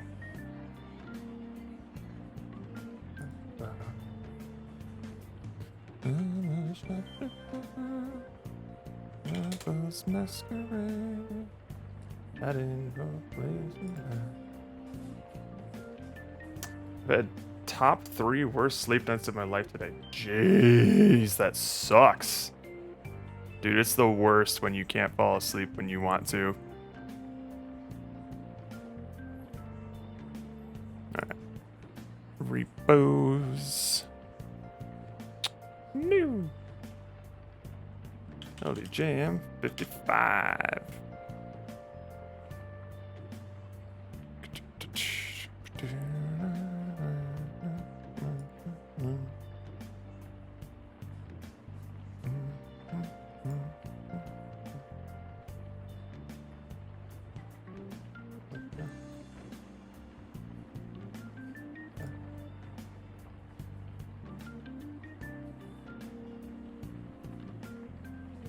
Oy vey.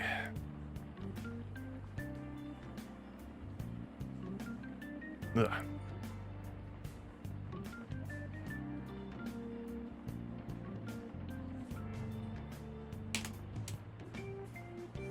Get in it. Add origin. Branch. We're on master. That's fine. Git push. Oops. We need to add everything, don't we?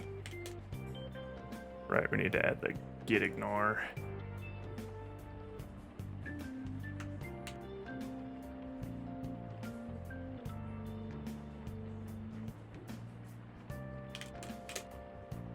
There we are. Ugh.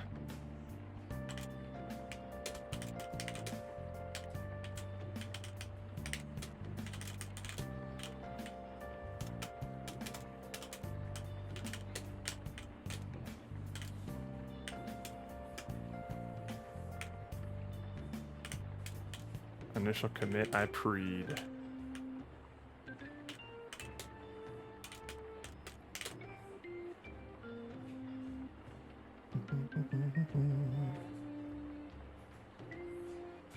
All right. We got our assets. We got our pre-code. Look at all that.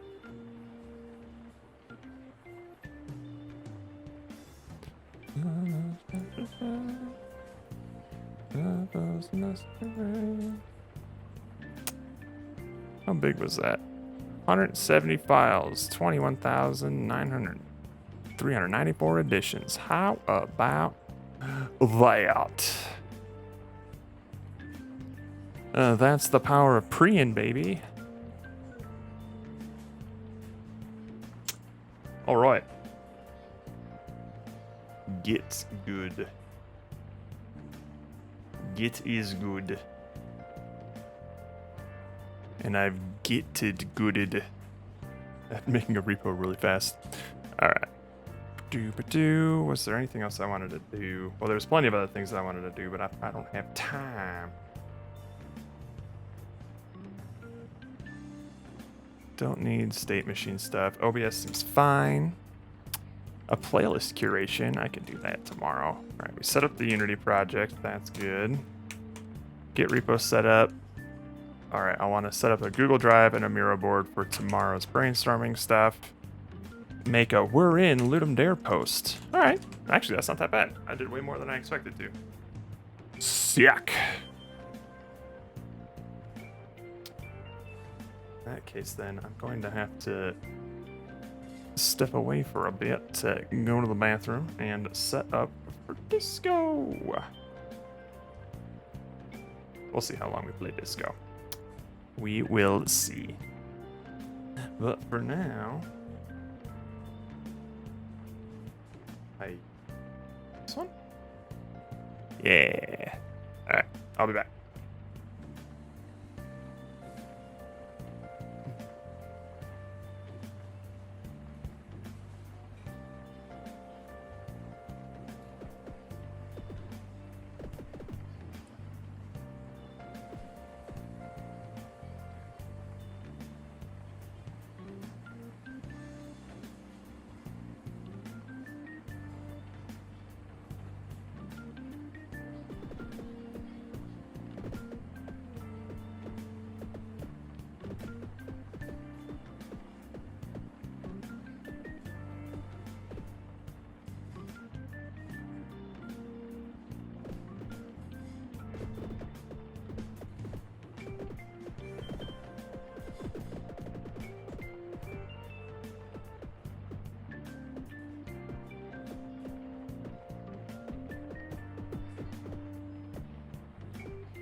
Oh.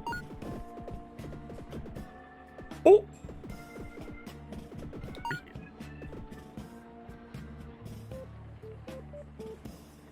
Aloha for the first time, CJ.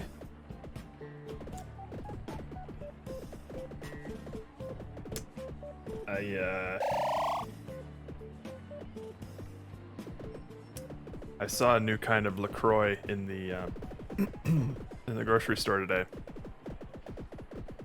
I'm not still deciding if I like it. It's mojito. I was like, oh, cool. I like actual mojitos. It's just like lime and mint and soda water. It's a match made in heaven.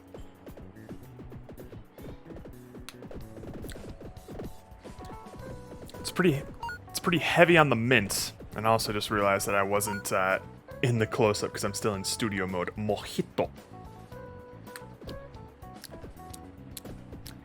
Feels very heavy on the mint. To the point where like I get like an after flavor of like an herbalness of mint. Very little lime. And did someone say Slay the Spire? Someone say we should do a round of Slay the Spire? I could be tempted. I could be tempted.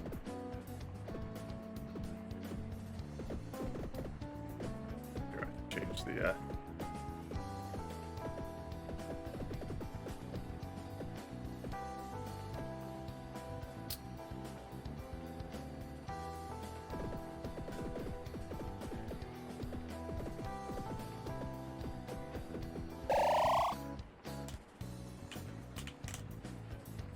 probably get rid of the Ludum Dare tags just in case.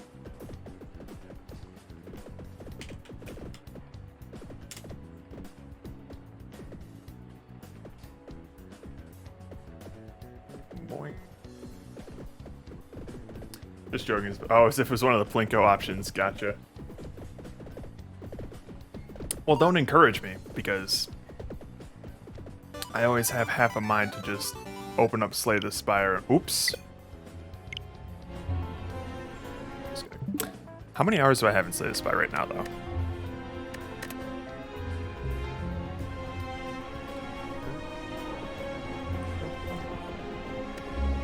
Let's see.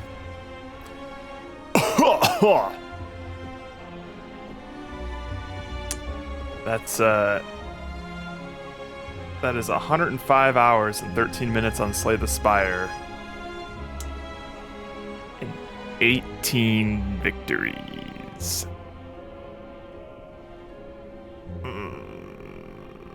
My record's not great. Anywho, I slayed the shit out of that spire at least 18 times. Not much more than that. We are gonna have to wait until this loads up because it takes a while.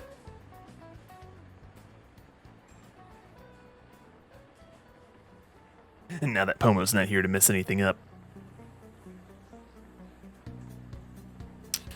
I'm sure I won't need his help messing things up. Although, I think we were about to make some pretty big progress, like narrative-wise, like the main murder mystery.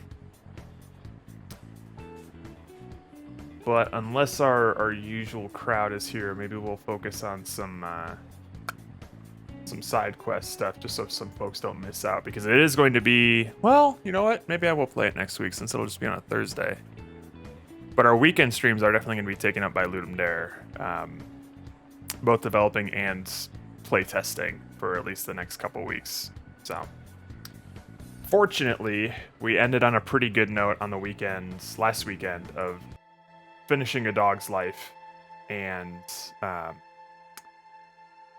having one more run at modded Lethal Company. So we were in a pretty good spot to get sidetracked with Ludum Dare stuff. It was tragic. It was one of our favorite games of the year so far. And just to give you an idea here, I can show you a little bit how it how it ended. Let's just go over here. Left monitor scene. Yeah. Andrew, where are you? There you are. Yes, sir. Here it is. My God! If you don't turn it off. The button. The other one first! Oh! Here's the button. Here, the other one, you have to do both. Daisy! Daisy, no! Daisy? I can't look. Grinding her! No! That's horrific! That's Daisy? Are you kidding me? See you next you're time. grinding See you next time. They went through all the trouble. Andrew spliced together the credits and our game over screen on that to make it look like that was the end of the game for Jerry. Because he wasn't there to witness the ending. It's done really well, right? Like, you can barely tell unless you're looking for it. Grinding her! Peach's Pussy Chow. I love Andrew's no. Grinding her! No! That's horrific. That's Daisy? Are you kidding me? See you next You're time. grinding What? Daisy. They went through all the trouble. He did a really good job masking that. Because my shoulder was overlapping the screen like the whole time. Good lord. Yeah, that was a fun time. And I noticed in that highlight that you were there for that, CJ. You witnessed glory. So yeah, we wrapped, we put a nice little bow on that. And then we just had a little fun with Lethal Company because last Ludum Dare, a couple Ludum Dares back, we were going through the Resident Evil 4 remake, and we were like maybe halfway, 2/3 of the way done with that. So after coming back to that after like a month, hang on, let me check some audio stuff here. We'll turn you down a little bit. We ended up dropping that game because we wanted to do other stuff. I think we started Outlast Trials after that, which was a good choice. But we have a tendency to really fall off whatever game we're playing when Ludum Dare hits. So now we're in a good transitionary period. But I don't think I should be able to keep up with Disco just because that just happens without the RUDs during the week. And hello, little green screen artifact. How come none of y'all were telling me about that? That looks disgusting. Get that out of here. Nice. Okay. So, we were just having a chat with Klasia about... Oh, Lele. We got some information on Lele. We were talking to her about the tape that we listened to that sounded dubious for that man's character. But that's fine.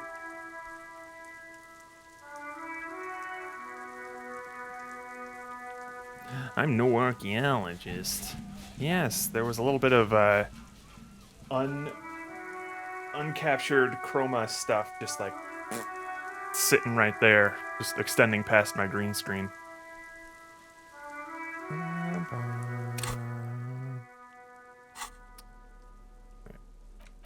Let's get rid of my boom box.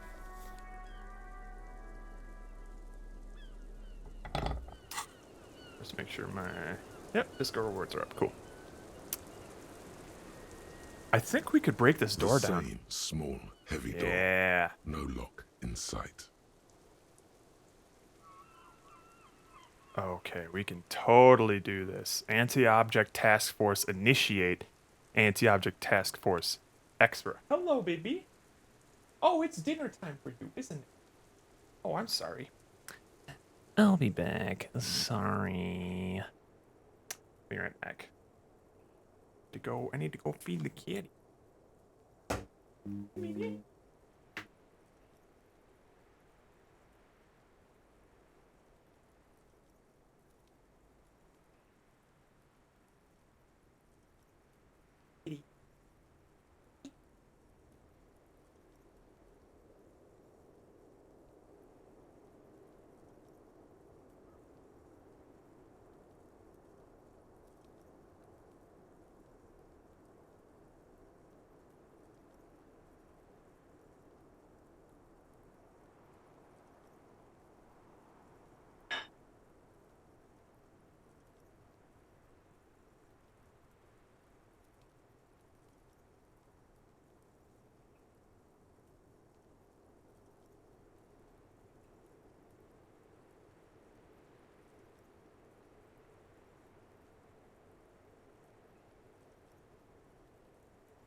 Right.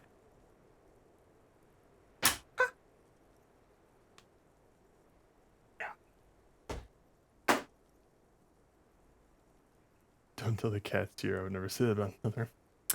Well, get in line because she's my love too. I think I can switch out the all of these different I'm gonna pre sound alerts. We can go back to our regularly scheduled sound alerts.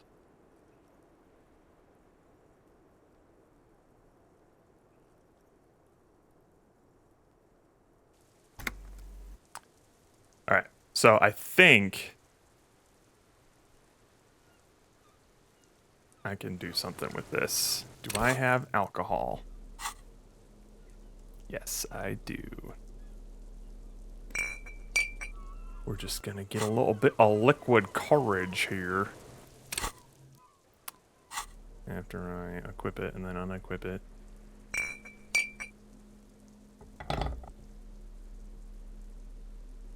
Get over here. Glug glug. Oh shit. Heal that morale. The same small, heavy door. There No we lock go. In sight.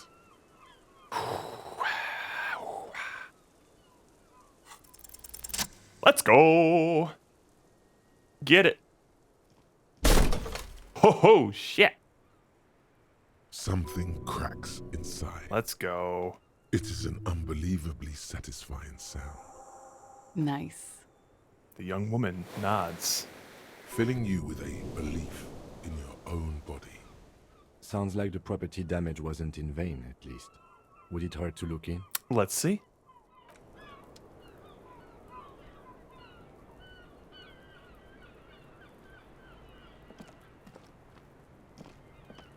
Get me in there.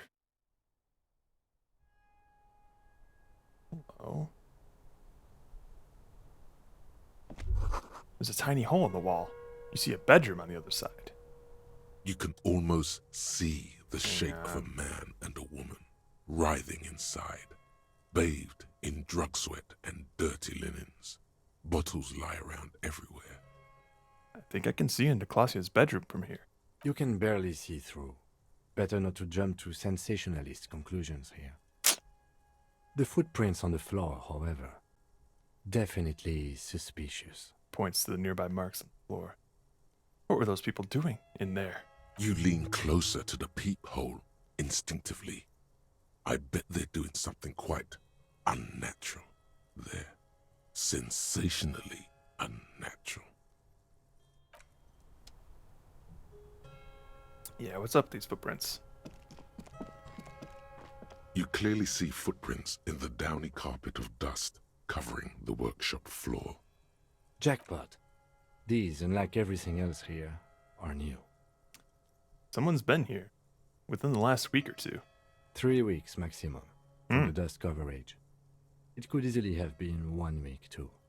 You know, officer, He looks at you. the Blue Door was a mega investigation after all. Damn right. It has now converged with our main investigation, which I would say is quite large. Okay, what does this mean? It means someone snuck through what seems like a secret route, behind our rape victim's room, in the recent weeks. This may prove to be significant. Let's have a closer look then. Large prints, most likely made by boots. The size is hard to determine. Sole could be bigger than vamp. The soles have left a pattern, uniform, horizontal lines. This print doesn't look like the odd-soled print that we found at the hanging, Kim. The size looks about the same, actually. They're not the same shoe, but they could be the same person. Doesn't look like the worker's boots from the hanging, does it? No, these little horizontal lines are different. They look custom-made to me. Or some kind of foreign print. Hard to say. Still a boot, though. Everything around you is quiet. The prints crisscross the workshop floor. Let's move on. What is this, like a pinball machine? Ooh, the pinball machine's been taken apart and gutted. What else we got here? Ooh. A pinball maker's coat. Hang on now. Whoops. Let me take a look at that swanky thing. +1 empathy. M. Knifelock's blues. +1 hand-eye coordination. This dusty old coat used to belong to someone called M. Knifelocks. The name is stitched into the silk lining. It smells of moths and ancient engine grease, but it fits you perfectly.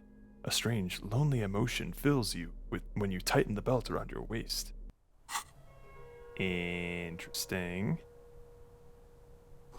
Schematics for a pinball machine. Futurism themed.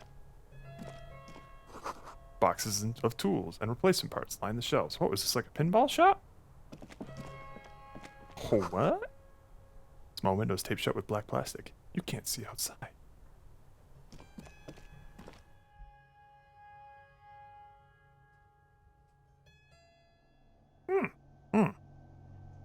Okay, so we're here now. Hello? That? Over there, in the corner. The pinball machine? Not just any pinball machine. This is the pinnacle of pinball. Cornelius Gordy and the Mountain Goats. It's lit. You can't wait to get your hands on it. Lit. A phrase almost synonymous with the Insulindian pinball scene. Is it? Any pinball scene, really. Kim, you seeing what I'm seeing? The pinball machine. Gordy's Goats. A classic. Oh, it's more than just a classic. A must-play. All serious pinballers have attempted a tempo run. Wait, you played it? A little. Let's take a closer look. Am I gonna play pinball? Ah, great. The lieutenant size. Cornelius Gordy and the Mountain Goats reads the golden lettering on top of the back box. There's a small column of text underneath. The machine is coin-operated. Get the game on, Fingerboy. Yes. Those flippers are ready. Alright, well, hang on. Let's read the text. Above the painting of a mustached man climbing a hill, a column reads, inspired by the legend of Cornelius Gordy, taken on the world's tallest peak, Corpus Muindi. The Mesk legend holds that when the nation is in danger, heroic Gordy shall return and save his people. The theme of the game is to explore Gordy's climb through the perspective of goats and to ascend to the top of the mountain in a time of trouble. The peak of the mountain is at the top of the playfield. All the balls have small goat icons on them, and represent the goats as they race up and down the mountain. Areas around the playfield represent Gordy's climb, places he was said to have camped, which the goats can discover. Get them to the summit. What's with all the goats? Indeed. Think of them as balls. All right, fine. We got this shit. It takes Got a my while bottle to of get into alcohol in rhythm, hand. but pretty soon you're able to keep 3 goat-faced balls in play with relative ease. Go, go, finger boy. Don't call me that. I feel sorry for the gods. If they only knew the kind of guy old Cornelius really was. Wait, what kind of goes? I'm pretty good at this. Your game is definitely improving. The jolly goats are flying all over the board, and although a few plummet to their deaths, you're never left with less than 3. We're killer at this. Suddenly, a special passage leading to the summit slides open at the top of the board. This is where the balls need to go. Concentrate and aim for the narrow passage. Maneuvering a goat ball into a position for a perfect hit isn't easy. More fall to their deaths. But finally, the opportunity presents itself. One of them gets through. Tiny hammer shatters something inside the machine. Something glass. The words "Pale Rupture" light up on the speaker panel, and the machine starts filling with a thick, milky fog. Oh Something's shit. happening. Oh shit. I think we're breaking it. Congratulations. This is where the game ends. Wait, what? It's a cheap way of getting more money out of the players. A stupid nihilistic finale. There's so much fog, you can barely see anything. Oh, it's like a Some soft is lock. actually leaking out of the machine, and one by one, your goats start slipping, disappearing into the milky nothingness. I see. So you can't keep playing once the fog rolls in. Or you theoretically can, but you can't like strategize. This can be navigated. The balls leave almost imperceptible disruptions in the Oh, fog. come on. Use them to calculate where they hit next. You're down to your last goat, going mostly by sound. Eyes are useless at this point, but that goat is something special. 5 times you snatch him back from the jaws of death. You're in a perfectly balanced system where neither you nor the pal is able to get the upper hand. This could go on forever. Totally goated. Let's go. All right. Bad at ball games. What are you talking about? Okay. Kim, it can be done. Just watch. Stay on the ball. Ah.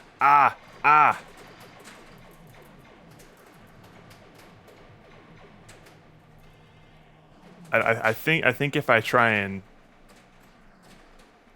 goad Kim, I'll lose the ability to. All right, we're going for it. Ow, I can't even see it. The last goat Damn! flies into the fog with almost suicidal Damn! glee. There goes nothing, finger boy. Shit! Upset. Can I do it again? The machine is No! dead and silent. It needs serious maintenance before anyone can play again. Boo. Damn it, Kim. You threw me off my groove. I know, it's NB. Spare key is tied to the bush outside the corner room window. Oh.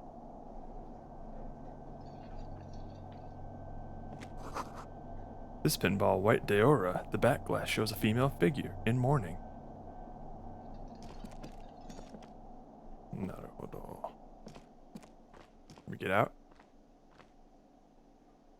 Yeah, it's still You locked. see isn't it? a heavy steel door with a prominent dimple lock. It's painted blue.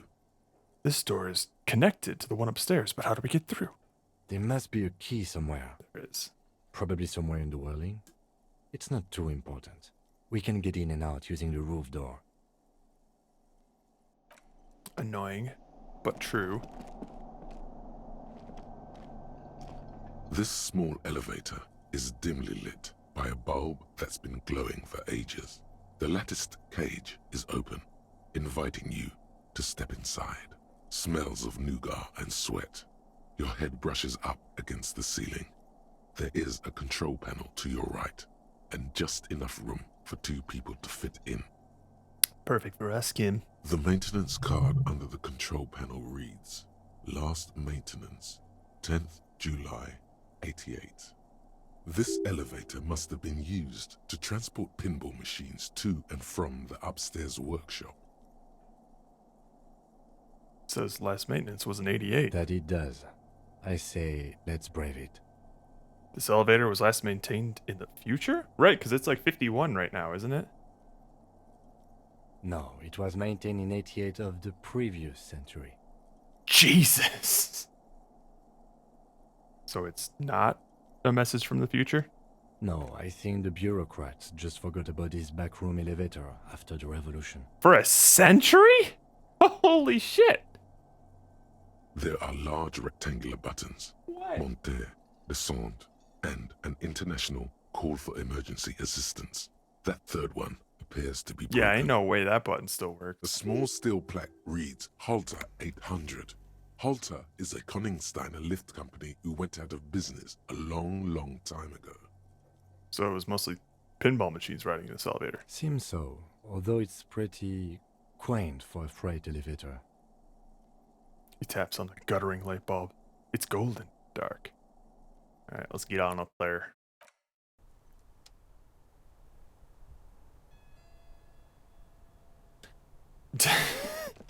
That is true. It was a previous century, not the previous century. So this is where they brought 40 pinball machines to fix them up. A long time ago. Everything is covered with dust now. So some of these pinball machines are probably like a century old.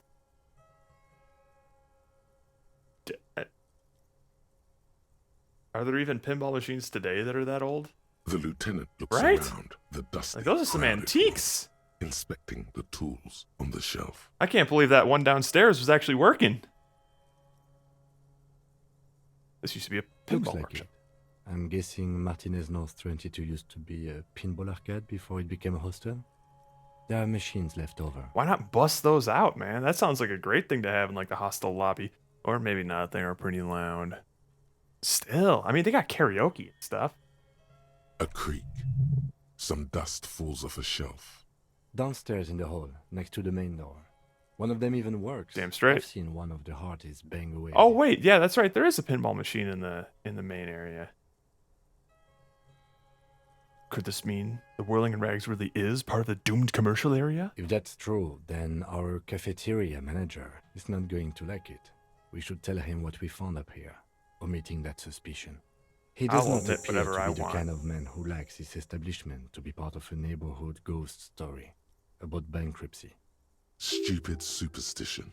But still, it would be interesting Yes, to it see would. what the cafeteria manager thinks of this. Looks like they gave up on fixing the pinball machines at some point. At some point, 20 years ago, 15 maybe, before pinball went out of vogue. Okay, I see. So the elevator just was built a century ago. Or not, was inspected last a century ago. But they were still using it. That makes more sense than having century-old pinball machines.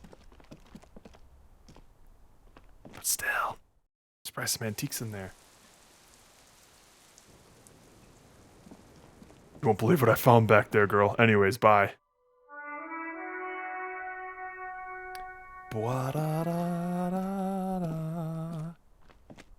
I got some news for you, Got. Your place is going down. Get me out of here.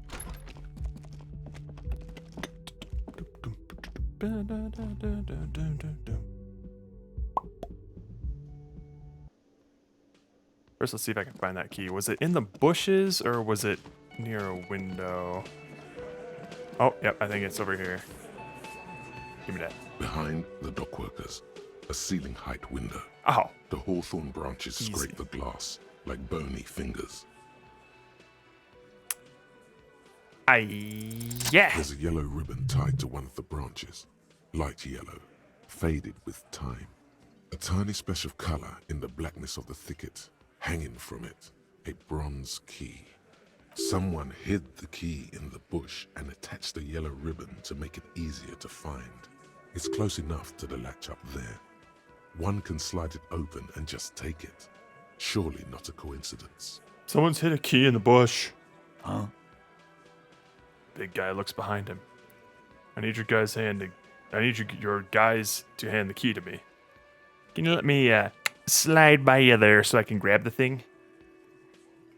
I don't know about that. I'm comfortable here. Don't think any sliding would really help right now. Tattooed man yawns and settles more comfortably on the bench. Sorry, fucko. Hey. Looks like you're gonna have to go bush diving. Good fucking luck with that. The Hawthorne's got a bitch of a bite. I'm gonna enjoy the sight of you in the bushes out there. With a loud thud, the old man stands up, pushes the window open, grabs the key from the Attaboy, hawthorn Theo. branch, and slides it across the table. The key is brass. Workshop spare Nice. is etched into its bow. The old man closes the window and sits back down in Thank silence. you, old man. Come on, man. We were just having some fun. Where's the harm in... I'm tired of listening to your shit. Whoo! Theo! Does anyone know why this key was hanging out? Well, thank you, first of all. Don't thank me. I don't give two shits about your key. The old man takes out his pack of chewing tobacco. Does anyone know why this key was hanging right outside the Union Box window? Didn't even know it was there. Boys. The man looks at the key in your hand, then around the room. No idea. Never even seen it. Someone must have hidden it there before this room became our place. Look at the key in your hand. I wonder what doors does it open? I It's know for what the blue door doors. in the kitchen. Yeah. There was a note there that you missed. No, I got said it. The workshop key is behind the window. It's this key.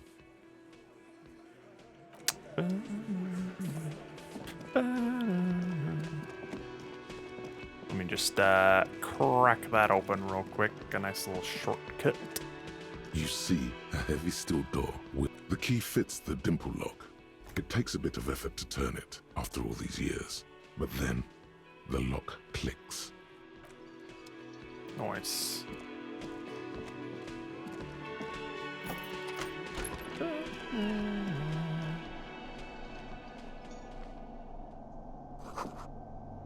The pinball says Franco-Nigerian. The theme is horses and swords. Neat-o. Alright, Gots. I got some news for you. You're gonna hate it. Hey, was there something you needed? He nods in greeting. Well, well, bringing him that new bird sure made a difference in his attitude. Yeah, it did. Another thing. Great. I love those. Gart, what if I told you I got into the back room? Behind the blue steel door. Oh, okay. Well, I did hear you make noise back there, so good for you. He controls his excitement well. He's really, really holding himself back here. Aren't you gonna ask me what's back there? Okay, what is back there? Skeletons. A mausoleum of the dead. Pinball machines. A pinball workshop. Nothing. The black gaping maw at the end of time. It's pinballs. Ha! I knew it. I've always wondered where those machines by the door came from. And they told me there was some kind of pinball thing here too. I knew it. Were there any back there? In working order, I mean. Why? Do you want to play? Because I might be up for a game. Didn't check. Pinball isn't relevant to the investigation. Didn't check. Pinball is stupid. No, I'd be up for a game, man. No, I was just wondering if you found pinball machines there. He appears to be making a calculation in his head. He was wondering about something Yeah, business-related. yeah. About how much money he could make of one. If you're thinking of selling those pinball machines, I want a fat cut, C-suite shit. I'm a disruptor. I feel a capitalist plot coming up. Thinking of turning this place into a pinball arcade. I want fat cut, bitch. Those machines are whirling property. Damn. But if it makes you feel any better, I'm not planning to sell them. Okay. It wouldn't hurt to get a little life. Yeah. Other than the hellish karaoke machine. That one's always causing trouble. Yeah, those numbers he's adding up must be making good sense to him right now. Sounds like he cares about the place. He's not going to be overjoyed to hear that it's part of the doomed commercial area. I have to warn you. I may have discovered that the whirling is part of the doomed commercial area. What? Why would you say that? We're at a completely different address from that whole thing. He looks mildly startled. So he knows of the doomed commercial area and its address. He's thought about this. The whirling is listed on the intercom outside as one of the businesses in Building B. You should get the wiring fixed. I tried to call you and couldn't reach you. Wait, so you know of the curse? Everyone knows of it. I've been working here for a long time, and that intercom has never been used by the whirling. Hold on, not once? Isn't that already a sign of decline? The whirling was once East Delta Pinball Arcade before it failed. It's only a matter of time before the whirling fails too. The whirling was once the East Delta Pinball Arcade, which failed. Though perhaps the whirling will escape the curse. Well, hang on now. It's a sign of the whirling in rags not being part of the doomed commercial area. If anything, we're revitalizing this neighborhood. Relax, Mr. Gart. I'm sure there is no doom. He simply wants to share his discoveries with you. You might be fine. Does this look like part of a doomed commercial area? This pre-revolutionary tilework, these high ceilings, the nice rooms, well, most of the rooms. He makes a sweeping gesture. For 14 years, man. That's how long I've worked here. Jesus. I've kept this place up through hail and through sleet. Fuck me, if some doom ghost... Steadies his voice. You must really care about this place since you've worked here for so long. Yeah, it's slowly growing on me again. It's beautiful in its own way, especially for this neighborhood. I've been trying to keep it that way, even if it is part of the damn doomed commercial area. Ah, so you finally admit it. You shouldn't be so worried about that label, you know. I don't place much stock in the curse and so on, but the label frightens the clientele. Who wants to stay at a doomed hostel? Everything's doomed enough without that.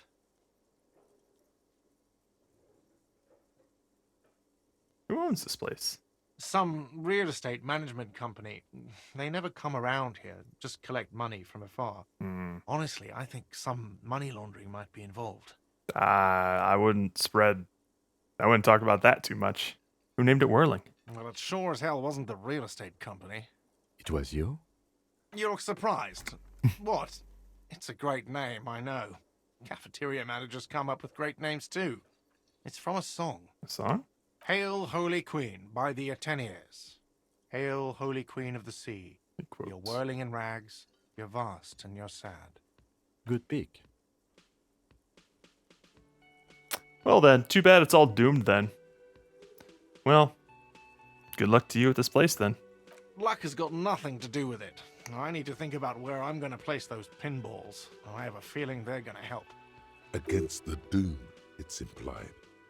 So, if you didn't have anything else to tell me about my establishment, can we, wrap it up? There's people on the wall. What wall? He startles. Upstairs, in the secret back room, right next to Classia's bedroom. I found it when I found the pinball machines. I'll have it fixed at once. Thank you for letting me know. I assure you, the whirling does not abide spying on its guests. The color has drained from his face. Are you sure you haven't been spying on your guests? Absolutely not. Fuck you for even implying it. It wasn't me. It wasn't my staff. The establishment will look at it and ascertain what it was. Oh, he's pissed. Well, he's definitely not lying. He wouldn't endanger this business like that. Sir, he was only asking a question. It's his job and mine.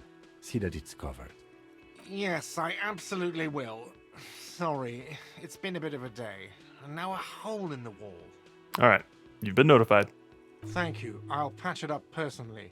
Was there something else about the establishment? No. I hope not. Yes? Goodbye. Alright, well that's not too bad.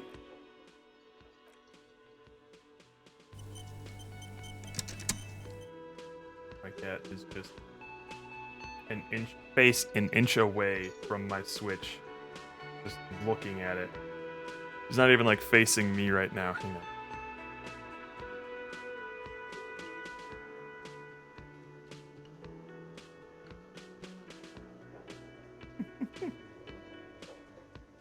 This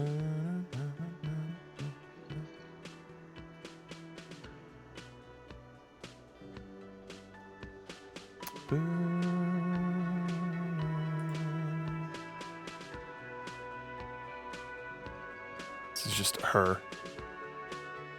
Not even facing me, just looking at my Switch. Oh, it's probably giving off heat. Disco does tend to run my Switch's fans.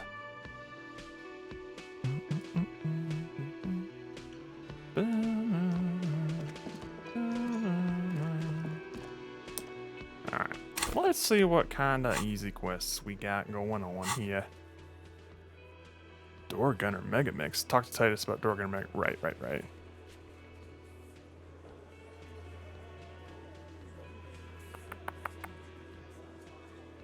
Get Estelle to talk about her associates. Oh, right. We gotta go back to the nightclub people and tell them about the crab man.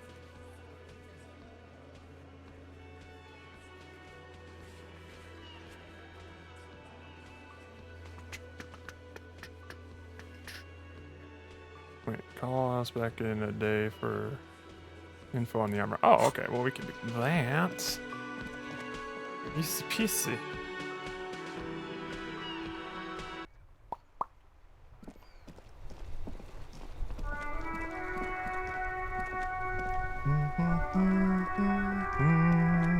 Inside, you see a set of steering levers, a radio microphone.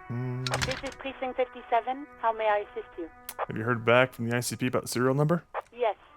The armor was produced by Fairweather in their facilities in Betancourt, sur la Clé in 42. It was part of a special order for Corps de Pharmacie, a security firm contracted to protect the interests of Oranese pharmaceutical companies in the Seminine conflict. So, it seems the armor went to Seminine. That's where the paper trail ends, though. Even the firm has proven difficult to track. Corps de Pharmacie has been renamed several times over in the years since the armor was issued.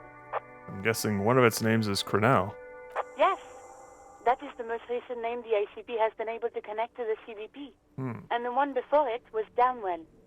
I also have one called Sediment, but I think that might be a different contractor. No, they work called Sediment. And somatosensor, it seems. All that during the last 9 years.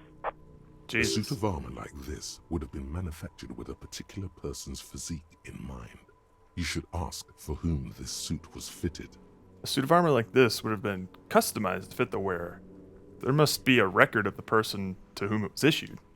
Yes, but the ICP tends to be reluctant to share private sector records. I could try to talk them into it, though. Yes, please do try. It's imperative that we learn whose armor this was. Sure. Call back tomorrow. Hopefully I will have more information for you then. All right. 57th, over and out. Sounds In the good. cabin, you see a set of steering. Okie doke.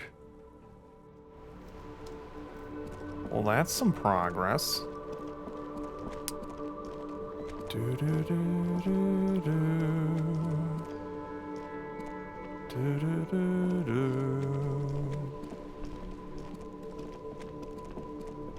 Oh, wait. I needs my bag. We can't be missing out on any tear.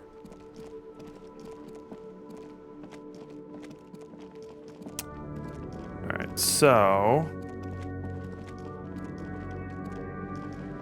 we'll go back to the church because we did actually just run away from Hacker Lady to go get our gun. We need to talk to her. Get more information about the church.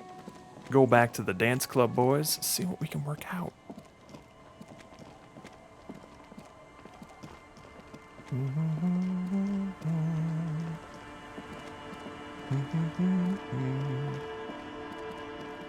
It's good to have you back, Kim. It was lonely exploring this harbor without you.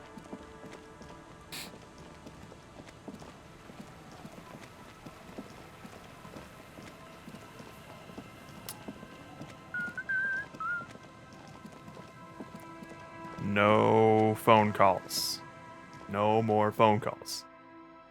I don't even think we can anymore. We just punched it.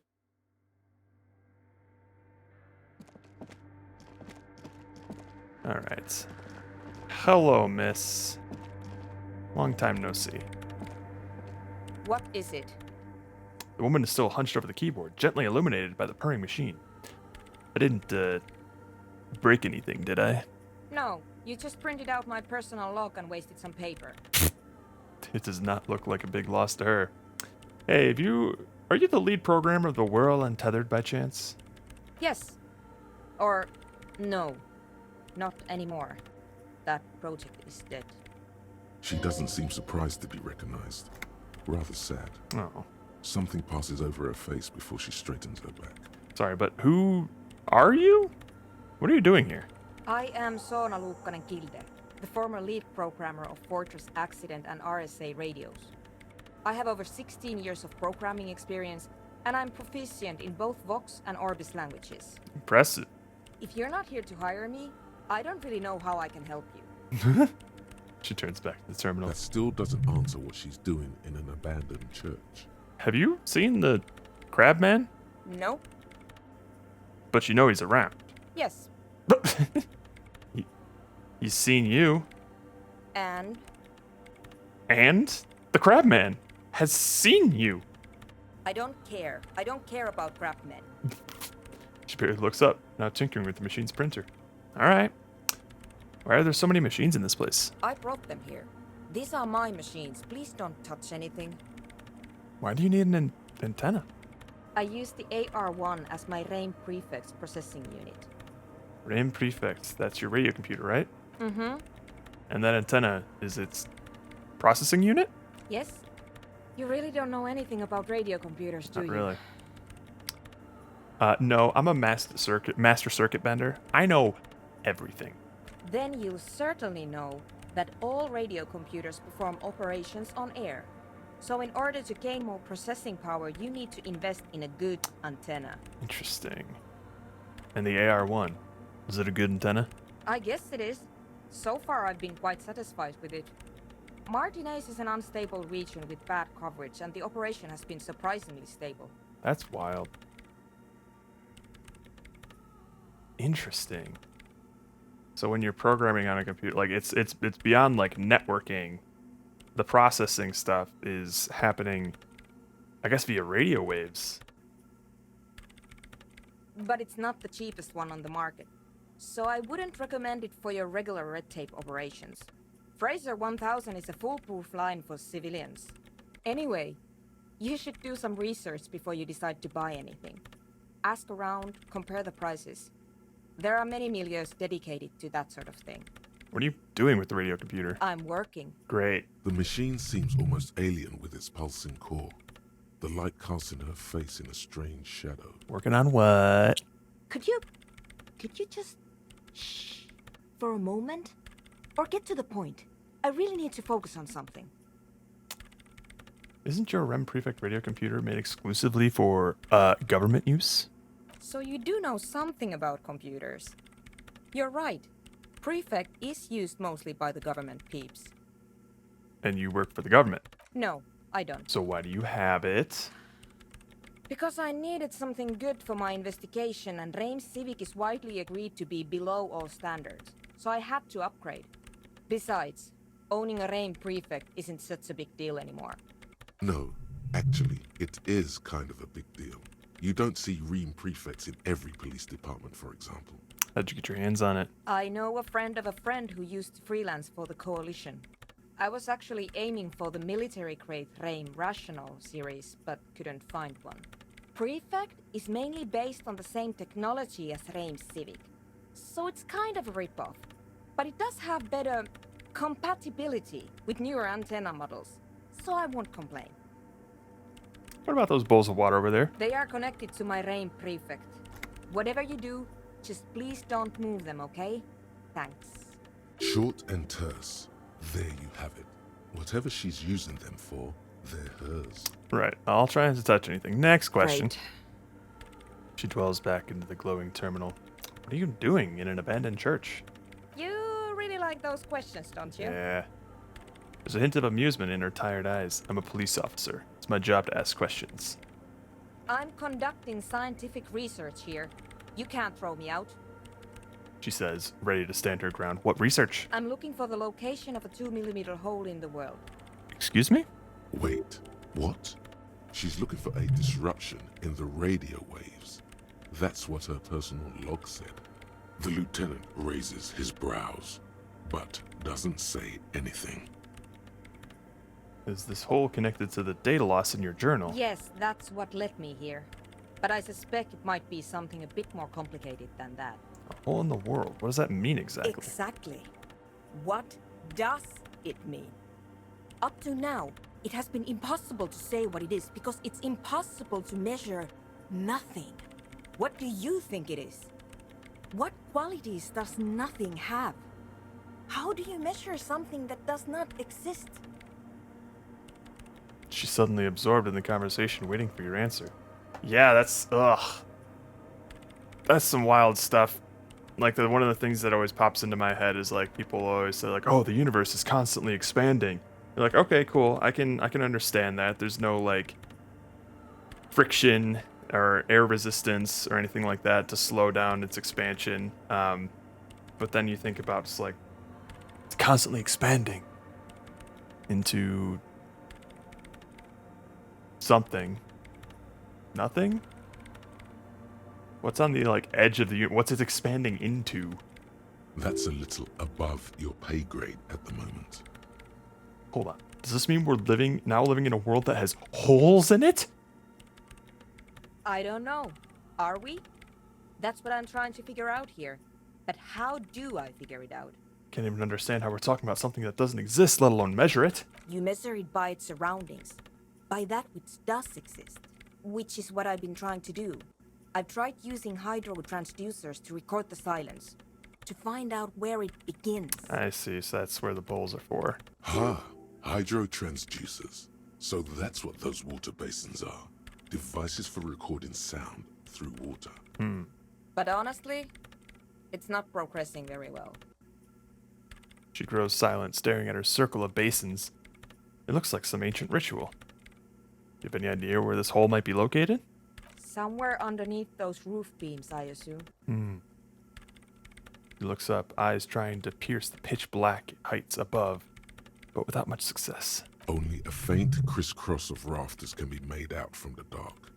Most of the tower disappearing into the shade. Why there? There's this place at the back of the church. A place where all audible vibrations seem to decease. Yeah. I've named it the Swallow. And the higher you go, the less you record. Oh, that's why the crab dude's not too concerned with, like, this becoming like a dance place, because he probably literally won't hear it up where he hangs out. The Pillar of Silence? Are you sure it's not just an architectural quirk?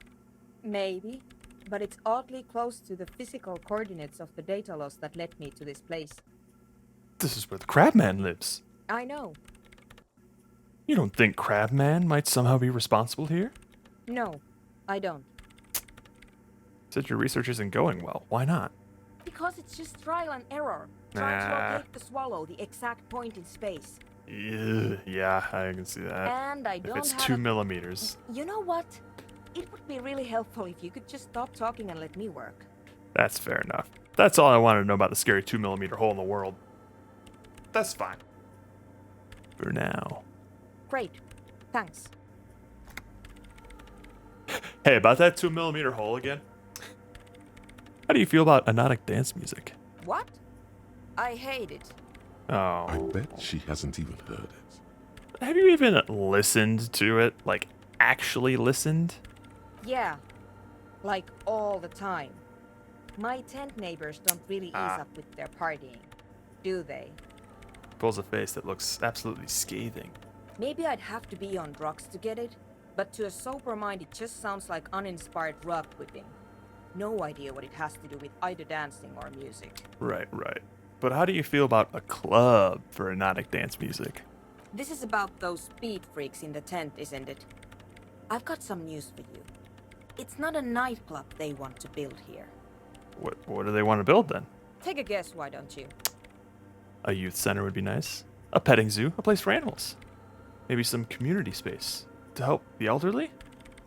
I'm still convinced they want to establish a nightclub for Anonymous dance music. They said it's their dream. I can't believe they got you so easy. Go have another talk with those up-and-coming entrepreneurs, will you? Thanks. Sure. Good luck. I'm not coming in there. Fair enough. Right, I'll let you work in peace now. You do your thing, Sugar Quang.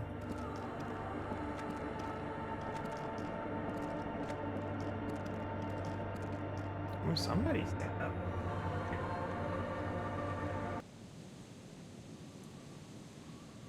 Still staring intently at the switch.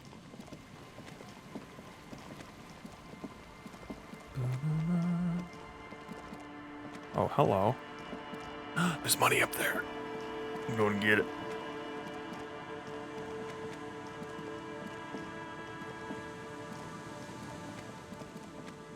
Some tithes for the homeless man. An altar, shrouded in dark, or something like that. It's too dark to tell. Hey, game.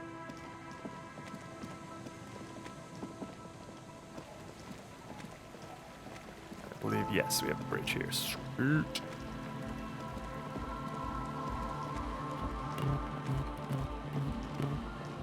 Do you have anything else to chat about, little Missy? Hello again.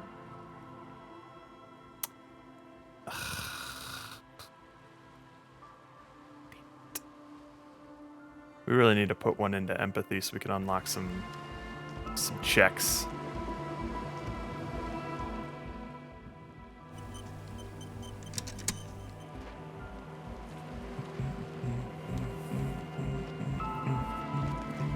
Come on, get in. The warm stuff's getting out. Squeeze Sorry, in. we barely have room for one. That's fine. You go ahead. I'm too old for this. I'm sure you will feel right at home. I'll keep watch. He gestures for you to squeeze in. Hardcore! Hi again.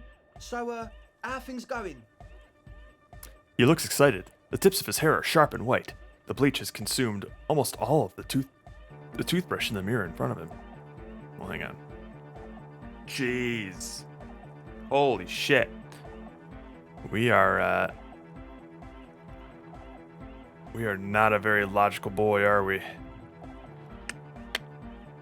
About the church, I checked it out. And? He tenses What up. happened?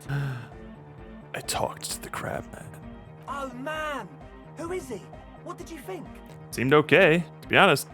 Very spiritual. He gave me this odd lecture on alcoholism before rambling on about mother's love. You were right. He's a true narcomaniac, and the way he climbs, it was terrifying. No, he seemed okay. He seemed chill. Really? Huh. Interesting. What's he doing in the church? Just preaching and praying from the looks of it. He clearly enjoys physical activity. Guy climbs like a freak. There's something sinister going on under the building's roof. I think he's getting high or something. No, he's just preaching and praying. He's chill. No matter. Is he gonna be a problem? The paranoid man mumbles gruffly. Yeah. Noid is right. Let's get back to the point. What are we gonna do about it? You don't need to do nothing.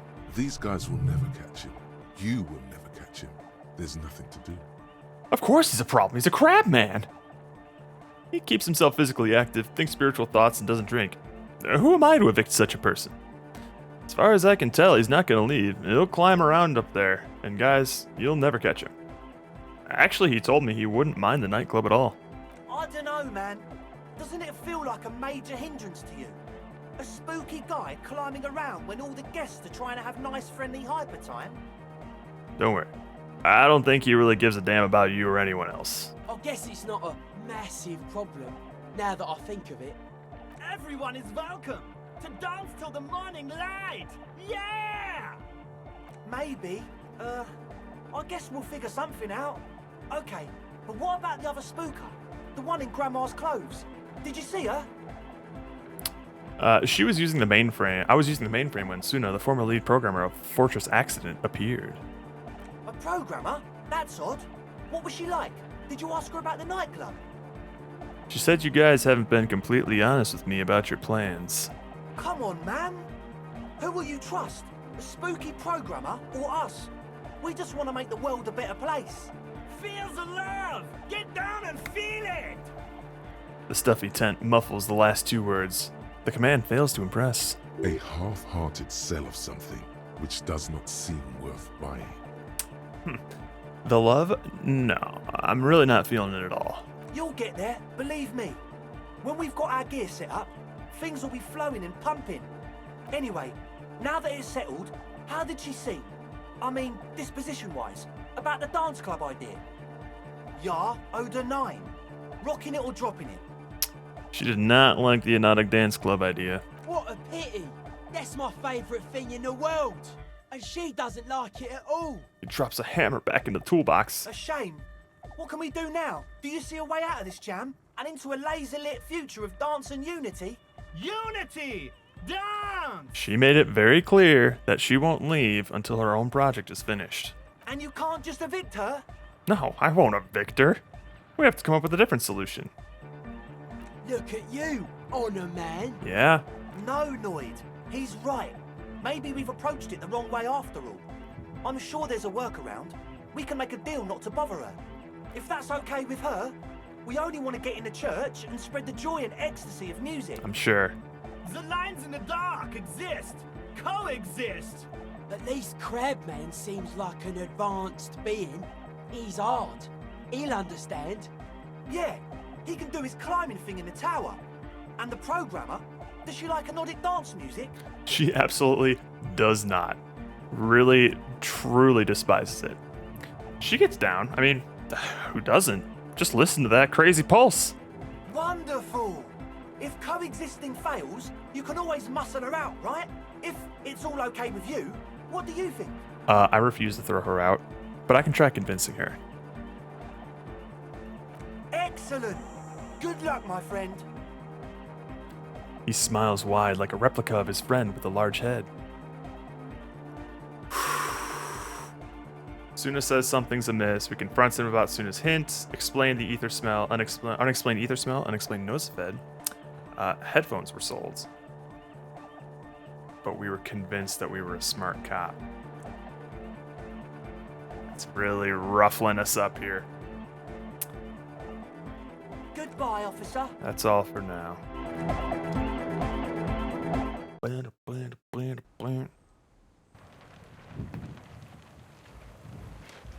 Alright. Hey. You know anything about your buddies? Hello again. Damn.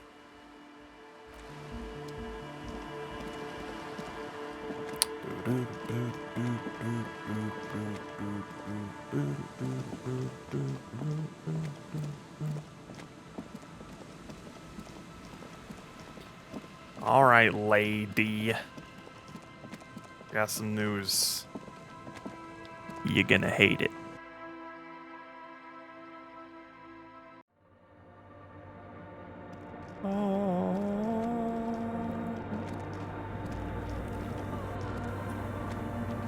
Yes, what is it? What if you didn't have to leave? I talked to Andre. He wants to make it work. I don't want to make anything work. She replies, her expression unchanged.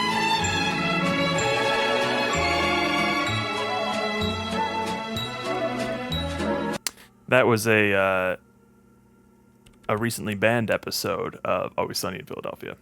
They couldn't get that one past the censors. It was just too spicy for TV. Hello, Gorley. Hold on. You don't want to make anything work? Yes, anything. I don't want to make anything work. Hey. All right, got your message. Good. Ooh. We can convince her to cooperate with the Ravers. 83%. We are historically awful at hitting these.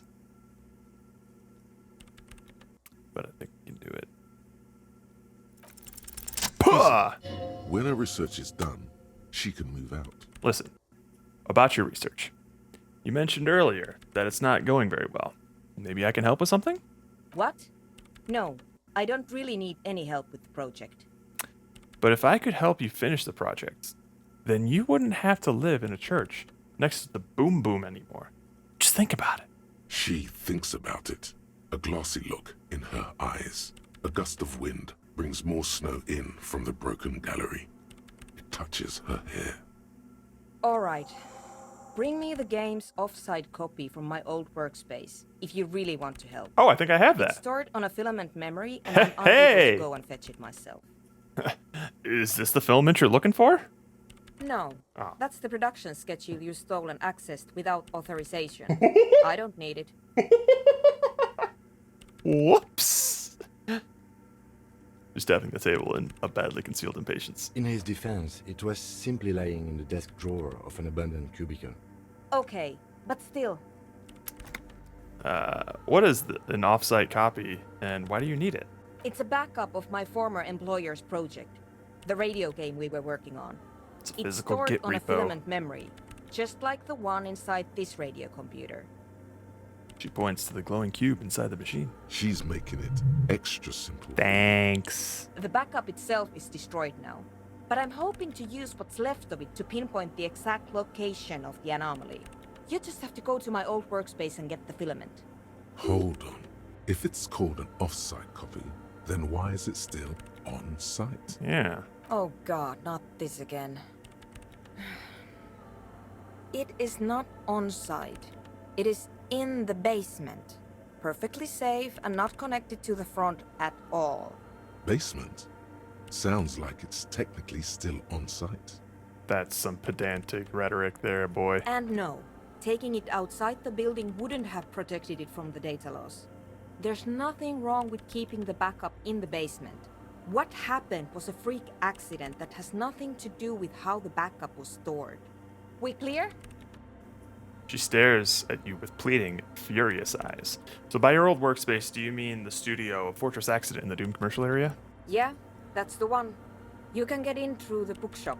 You just have to do some explaining to the bookstore lady. Actually, I've already been inside the Doom commercial area. Good. Then you might know the giant ice bear fridge in the building's cellar. Yep. The filament is inside the fridge. Just Oh. go and get it. Oh, perfect. Easy. In the giant ice bear fridge. Sorry. I just told you. It has red glowing eyes. It's impossible to miss. You just need to get the offsite copy from the ice bear. Okay. But Easy enough. you've been to the fridge and it wasn't there. That's There's a true. note saying, I found a note from the ice bear fridge. It said the offsite copy has been moved to a safer place. Wait. A note from whom? She Did it freezes. specify where they took the filament memory? It said the offsite copy had been taken to a nearby ice cream maker. The note was signed by someone named Sulisla. Jawiza. Oh. Of course. Our project lead, Suliswov Jawiza. God, he was always so hell-bent on keeping the copy somewhere safe. And feature creep. Mm. The Valley of the Heads. Like it would have made a difference. The offsite copy was perfectly safe when the data loss happened. That data loss was anomalous. She crosses her arms defiantly. And the heads. I won't even get into the heads. Millions of them. Go find that copy from that ice cream maker, will you? Thanks. Valley of 1,000 Heads. You like the sound of that. I found the ice cream maker, but I couldn't get into it. Couldn't get it open. It's completely frozen. This is getting ridiculous. Can't you just defrost it? Or, I don't know. I don't know about the ice cream maker. Just figure something out. Why can't you go and get it The yourself? bookstore lady hates me. Says I'm part of the curse. Whatever that means. Wait, are you part of the curse? Of course not. Anyway, I don't have my keys anymore and she won't let me in. Why does she think you're part of the curse? Because she's from Martinez, and people from Martinez have never ever seen a radio computer. She thinks it emits elemental evil. That's a bit biased, don't you think? No. She literally started praying for the higher powers when she first saw my Rain Civic. I'm not making this up. I can believe it. The lieutenant coughs like he's amused. Once I came in one morning, only to find that my terminal was full of those strange trinkets and amulets. Wards. It looked like some Semenine magic. All right, I'll go look for the offsite copy. Thanks.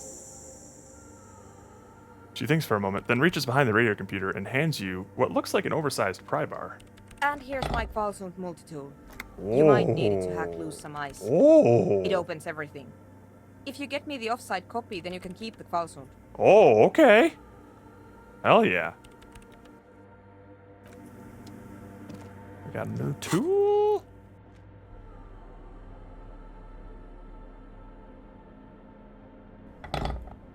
Oh, Jesus. That thing is massive.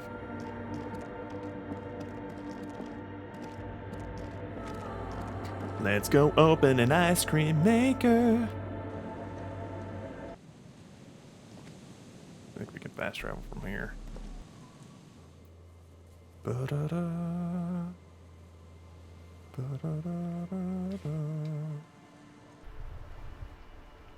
Ba-da-da-da. Anywho, time to commit some property damage.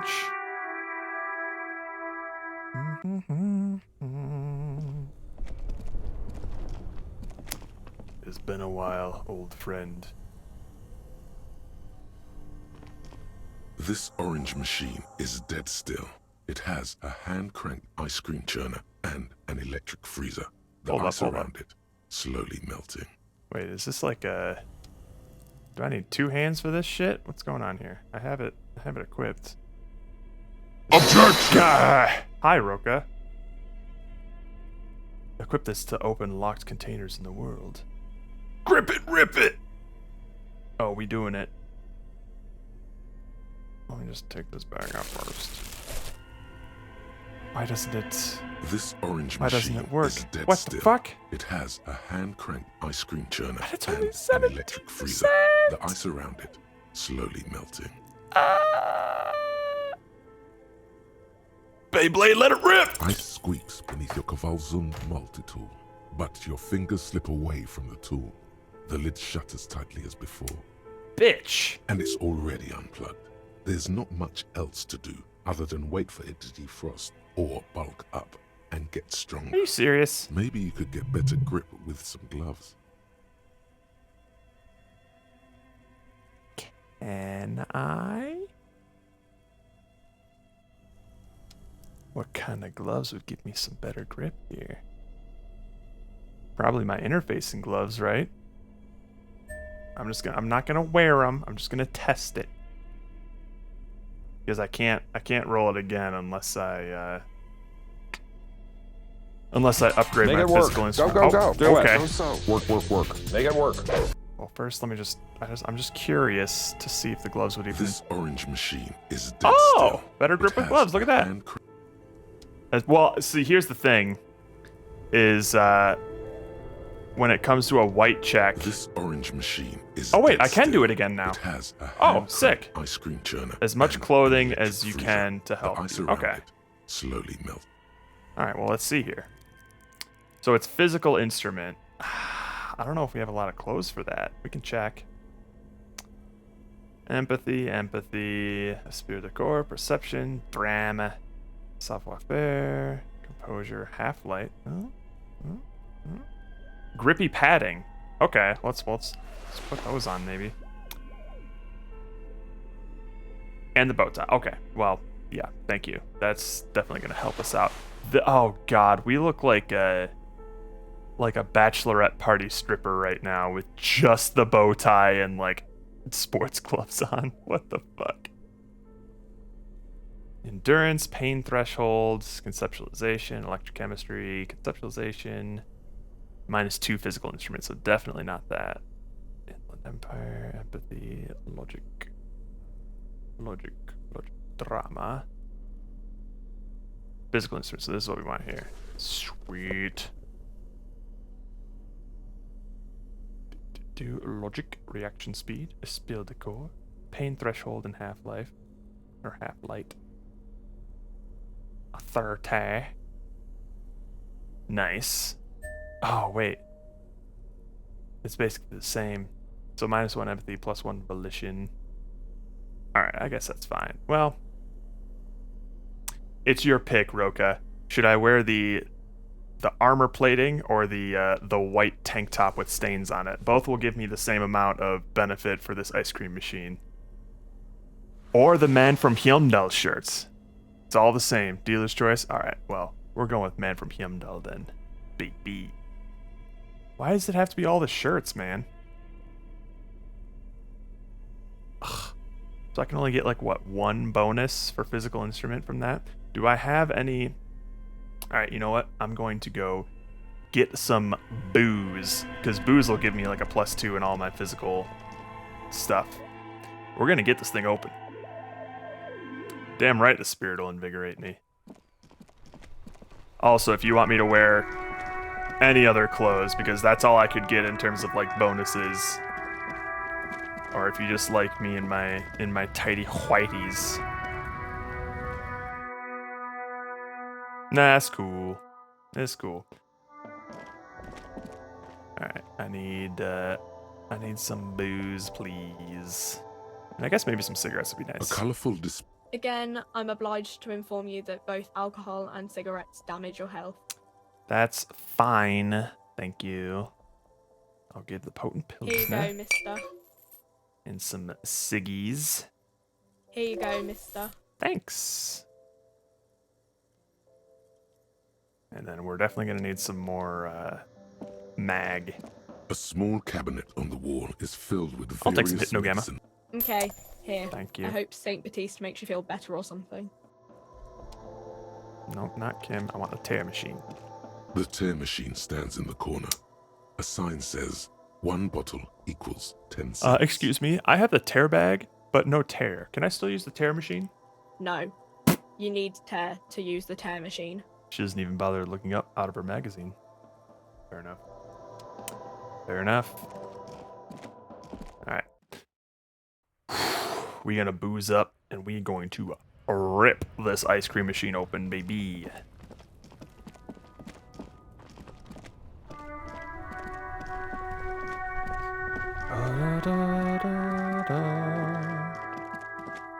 Actually, I wonder if I, like, dual wield both of my pry bars. If that'll have any kind of impact. Gimme. Let's try dual wielding.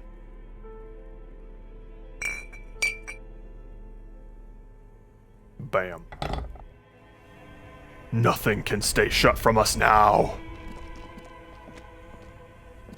This orange machine is dead still. It has a hand-cranked ice cream churner and an electric freezer. The ice around it slowly melting. 72%. Over the gums, through the lips, look out stomach. Here we go! Ice groans and howls under the strain of your giant Gewaltsund multi-tool until the lid cracks open. Darkness lies inside, but you can faintly make out an object, intricate and foreign, left there for a sub-zero beauty sleep, a filament memory with the words off-site copy written on its side. Oh, bitch.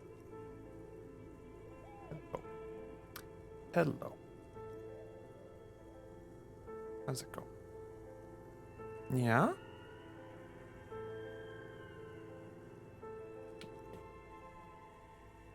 Oh, you're doing a little cello playing here.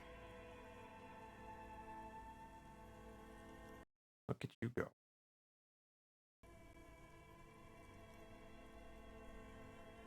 You gently lift the cube from its frosty bedding, careful not to damage it.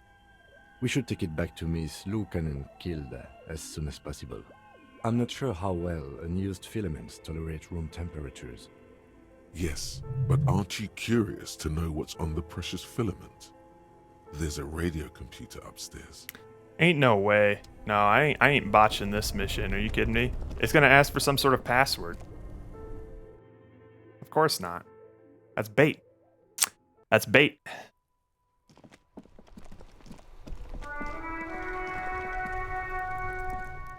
Speed run to the church. Ba, ba, ba, ba.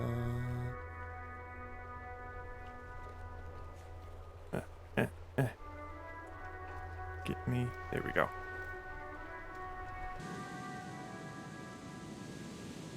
Bam.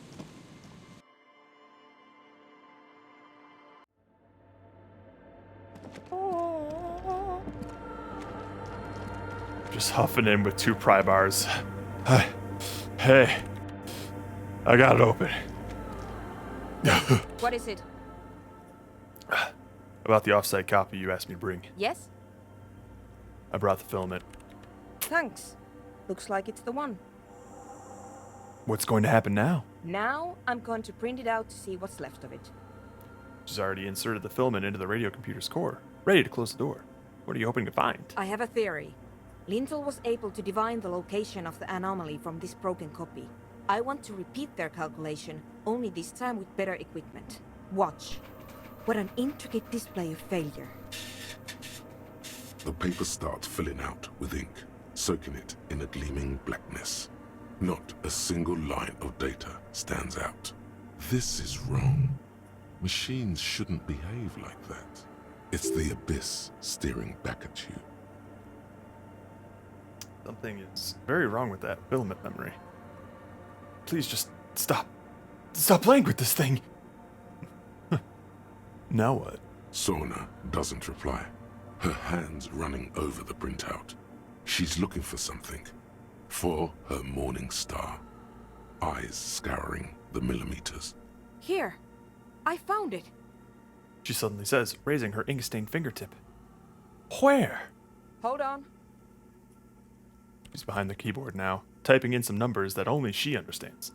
The terminal beeps and the light inside starts pulsing like a glowing heart. Can I do anything? Shh.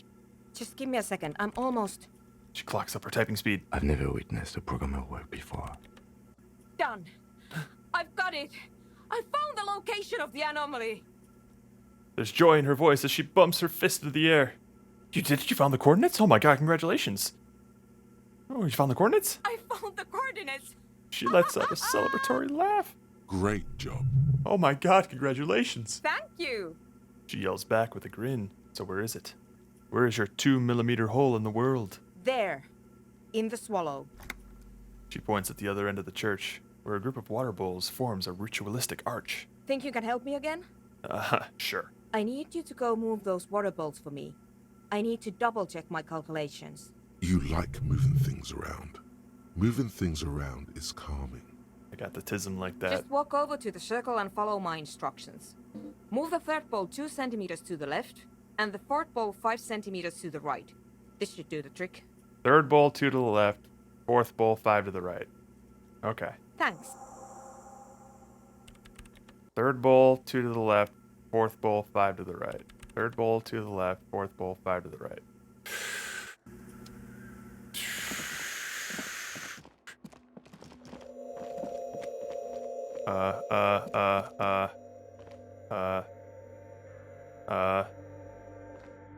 Which one's the first one? Ma'am?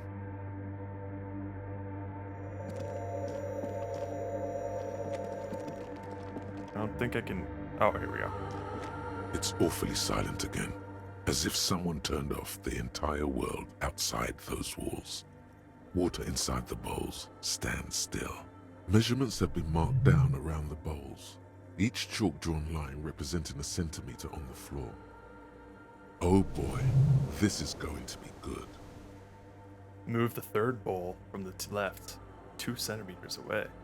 It moves like a ghost, without creating a single trace of sound. Move the fourth bowl from the left, 5 centimeters to the right. I'm glad I didn't have to remember. Some water spills out of the bowl, wetting the floor.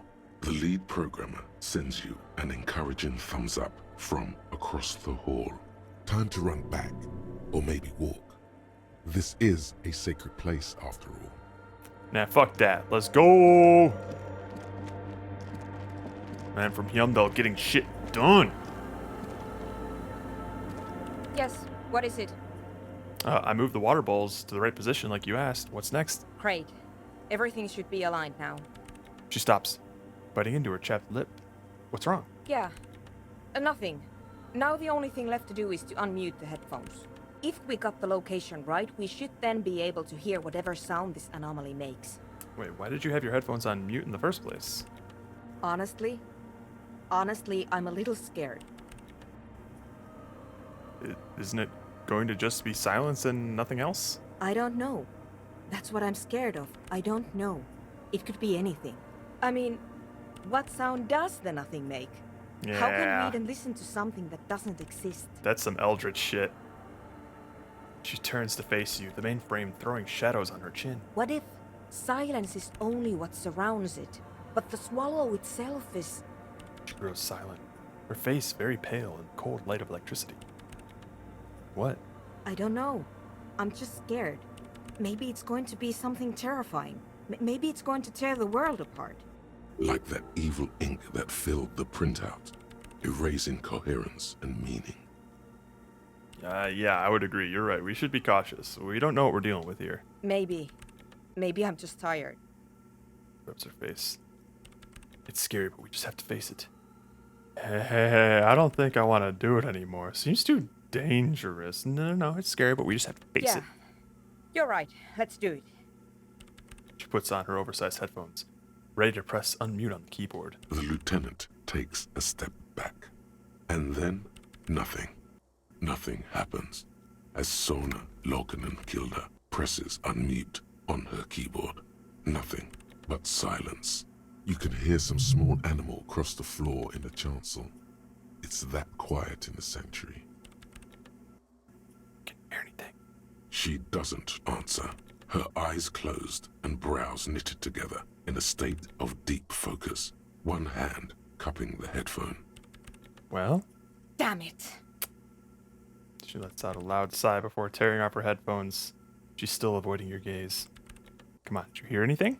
No, of course not. Nothing happened. Let's move on. Despite her fear, she was hoping for something extraordinary to take place. What do you mean nothing happened? Did you find the swallow? No. He rests her face on her hands, massaging the forehead. No. My hypothesis was wrong. According to this, I should have heard something, if I got the coordinates right. Like I said, silence is only what surrounds it. She really is a programmer, setting up her expectations only to be disappointed. But this is just another failure. Silence sounds like silence. That's all it is. She raises her head, staring at all the machines that litter the church. Cables coiling up on the floor like pests. You can try on the headphones. See if you can hear anything. But don't get your hopes up. This can't be it. You should have a listen. Perception's low. Nuts. Oh, I have speed though. I can probably up my motorics with some speed. 4 uses left of this one. Uses left of that. Oh shit. Right, let's use Clausia's medicine, shall we?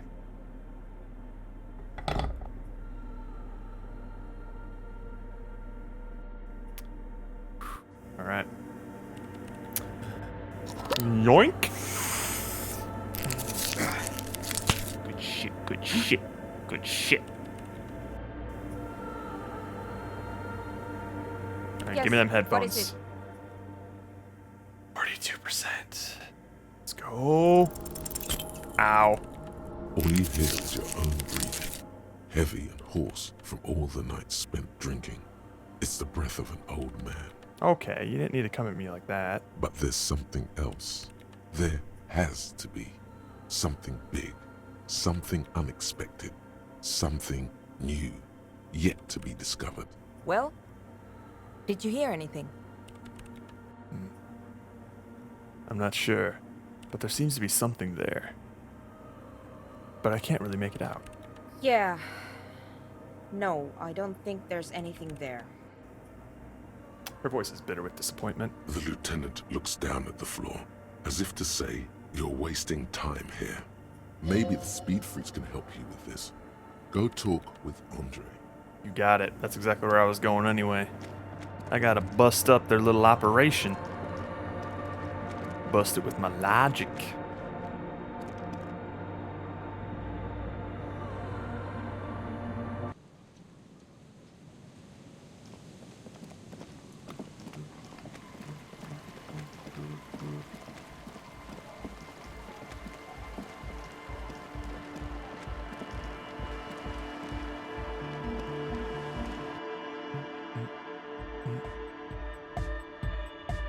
Yo, Andre. Hi again. So, how are things going? God damn. You're talking about the church again. Yes? What's the deal? I'm making progress in the church, but it's slow going. There's a hitch in Suna's research. What kind of a hitch? She's trying to catch an anomaly using a special microphone setup, but she can't hear the audio coming through her headphones. An audio shortfall, you say? Guess what? We got speakers with massive low end. There's a good chance it can do it. They've got one speaker. One. Uno. I'm not really so sure it's about the lack of bass, but I'll see what Suna thinks. I think I have found a solution. We've got some serious range on this baby. It'll blast her shoes off. Believe me. Alright, I'm gonna try and do this. I need to smoke up first. Goodbye, officer. Get some logic in my lungs.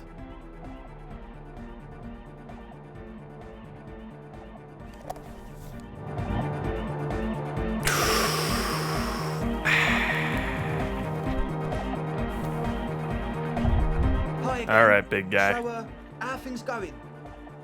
42%. A number of things don't add up. Let's take a look. How about gather around, kids? Okay, kids. Now gather around. The young speed freak puts down a busted capacitor and looks at you. The one with the large head seems very enthusiastic about whatever you have planned. Their would-be leader is less amused. Sometime in the past, I'm not sure where and how, I fell sick and became the shadow you see now. But before that, I have a reason to believe I was a police detective. But you still are. Thank you for your kind words, but everyone in here sees I'm a disgrace to the uniform. I was good enough in this job to be awarded the rank of Lieutenant Jefreiter. I could have been captain. Imagine that. I was even entrusted with a firearm, believe it or not. Tap on your holster. A real fire lance. What happened? Disco happened. Life tore me a new asshole. I did. I happened to myself. I don't know. Life tore me a new asshole. That's a real downer. He shakes his large head. Now, obviously, that might as well have been 1,000 years ago. That's like 1,000,000 years ago. But there's still some detective left in me. The young speed freak is silent. Suna said you've been lying about your plans. Diesel! 38 months, what the fuck? Jesus! Another trip around the moon. 38 months. 3 years and 2 months. God damn! That's insane. I need to look into seeing if I can update the subscriber badges, because I'm pretty sure I honestly didn't expect anyone to be subscribed for that long. I'm not sure if I even can. I think there's like a cap. I'll have to double check, because y'all been around for a while. Suna said you've been lying about your plans. Your answer was very unconvincing. You're sober. Was it hard for you to keep sober for this meeting? I've been at max badge for a while. Yeah, I think it only went up to a year. Let me check. Let me check.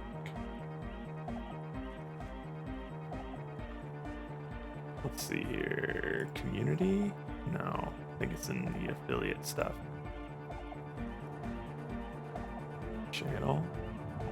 Brand? No. Stream? No. There was somewhere. Emotes? Awards? No.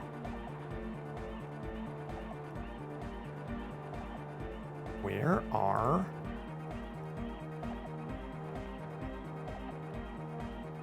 those? I set them up like years ago.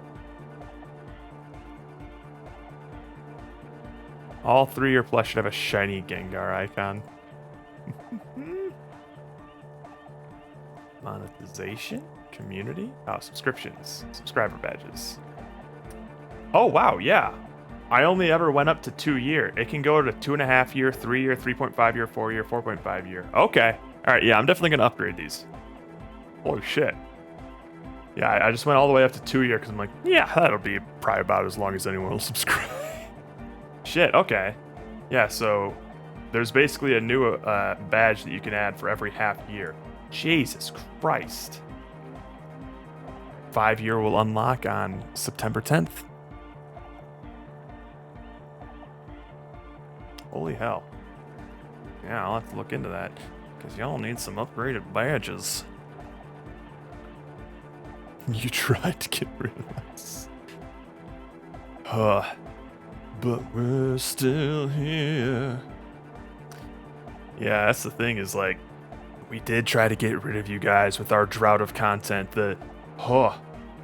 I still shudder at the period of time during our stream when we were playing like back-to-back Ty the Tasmanian Tiger and Eternal Darkness. Oh, those were some dark times. Dark times. Those were some rough weekends. Maybe we should bust out Pokemon Master Trainer again. Maybe that'll drive some people away. That was the fire stuff. Fuck you. Those were some miserable games to stream, man. Holy shit.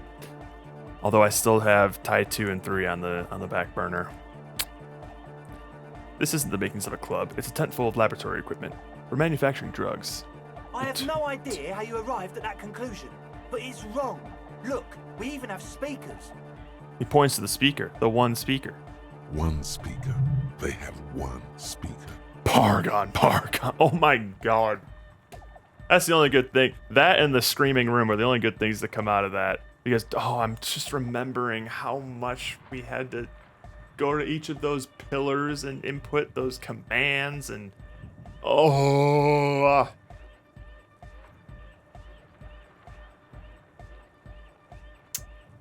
Not in the Ruds and I's opinion, Diesel. We did not like that game. Where's his friend? Did he lose his friend? You have no headphones. Wouldn't Estelle need her headphones to spin tape? Yeah, where's his friend? Did he lose his friend? What do you mean, friend? The other speaker, you only have one. It's a one-speaker system. It's monodynamic. You wouldn't know the first thing about sound reproduction in anodic music. Other speaker.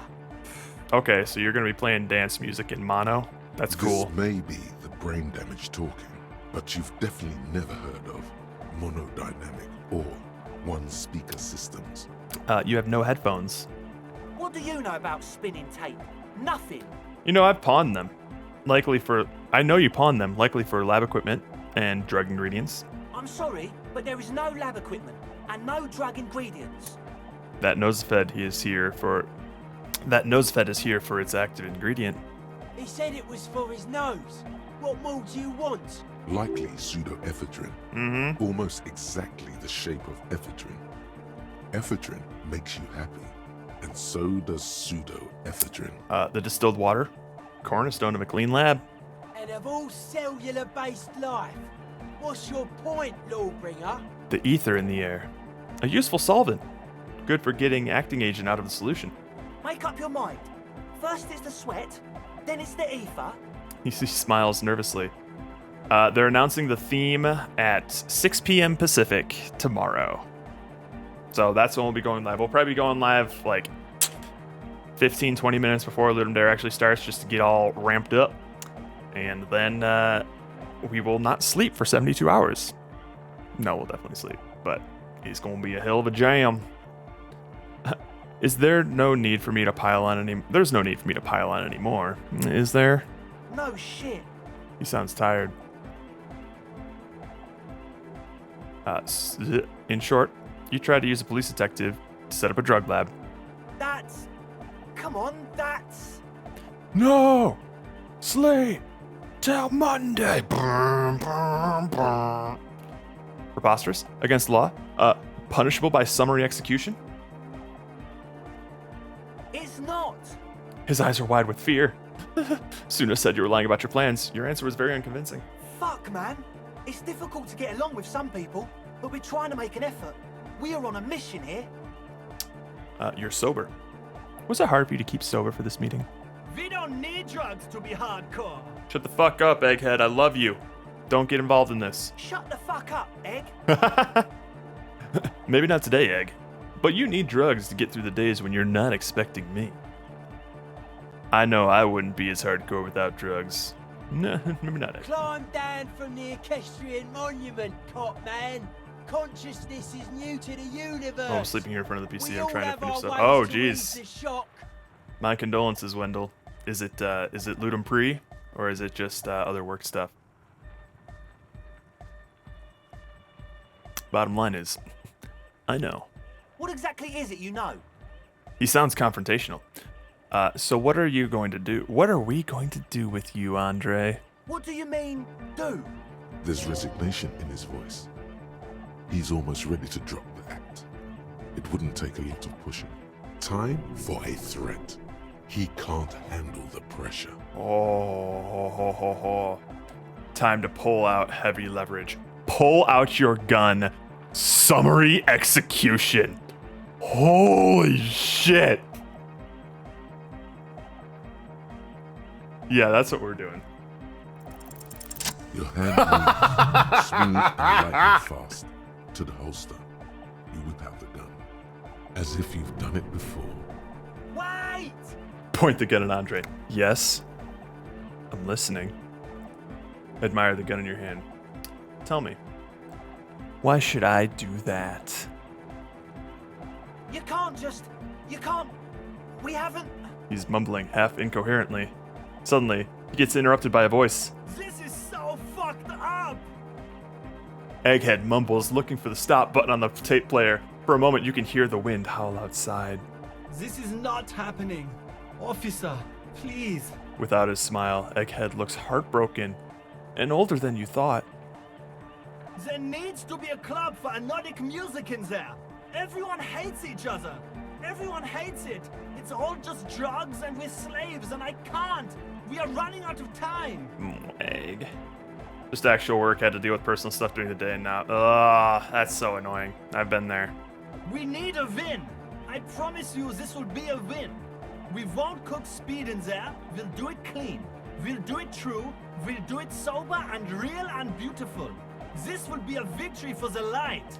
Noid surveys the situation with his face pale and blank. His eyebrow is twitching. There we go. A few threats will get things moving quickly. Time to talk. No. We gotta keep up the facade. All right. Speak. Okay, man, okay. Don't do anything rash. We didn't mean to fuck you over. Shaking. It was just impossible. Look at us. How are we going to pull a club out of our ass? We need starter capital, that's all. We were totally going to turn the church into the wickedest club for Nordic music in, like, ever. In the fucking world, man! Just like, before we do, we need to earn a bit of dough, do some real work, get things going, you know. Get our fucking foot in the door.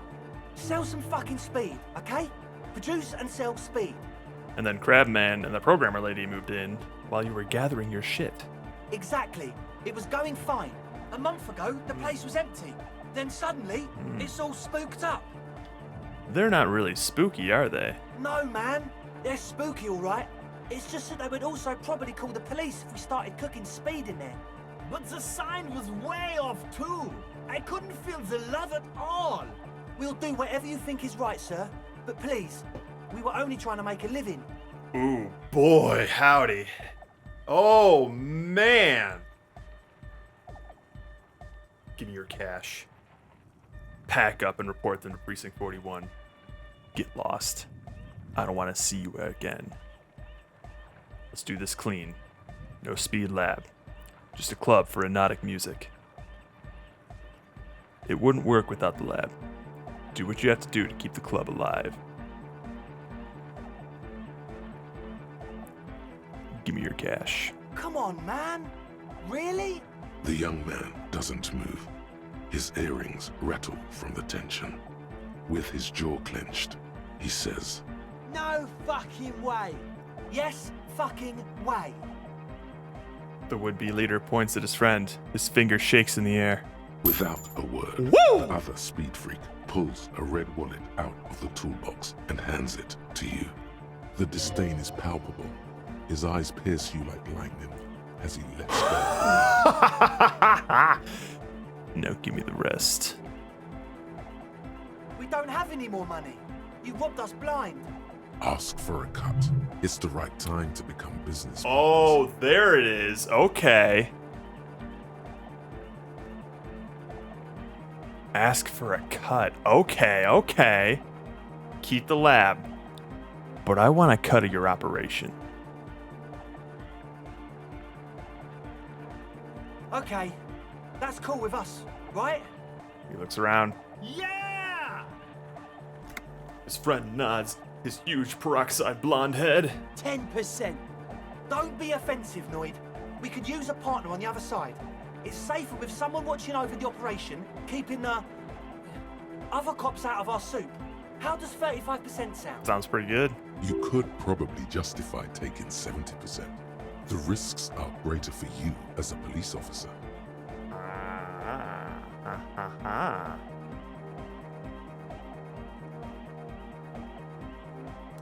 Deal. Why should I profit so handsomely? I don't own the means of production. I don't wear the top hat. 25% is enough. Tours. No, 50%. We do this even or not at all? 55%. I want the control stock in this, or I simply won't be motivated. 70%. I'm a police officer. Anybody in the house? I could be risking 30 years of service for this. Actually, I should take 75%. Come on, man. You're killing us. Andre runs his hands through the spikes of his hair. 70%. Nothing below that. It's 75% or I'm taking you to the holding pen right now. 70 seems fine. Okay. I want you to know there's no bad blood here. He looks around. There are no objections. You deliver us the church and keep the law away from it, and we'll give you your share, all right? Be sure to return every couple of months for your pay. Hang on, I thought I'd get some money quickly. Come now. It will take weeks to get everything set up, start making the produce, and deliver it round to the needy. This is a lengthy process. Okay. Okay, we're all cool now, right? Yeah. What's the next step? What's gonna happen now? Crystal cool. That's it for Goodbye, now. officer. Later, nerd. Huh? I see you're here again. Offside, man. Did I mention getting us into the church would help? Yeah. Later, bye. Adios, egghead. Later, suckers!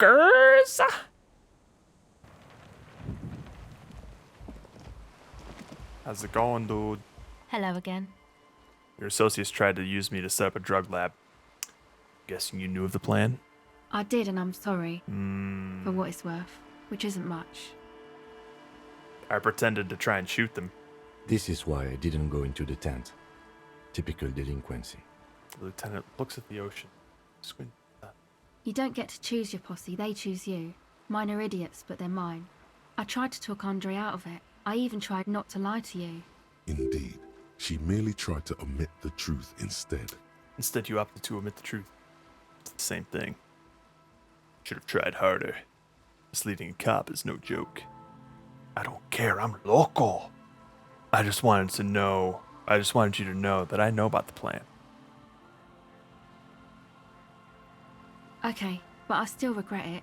I should have been able to control them, and I will in the future. I promise. May I ask, what did you tell them?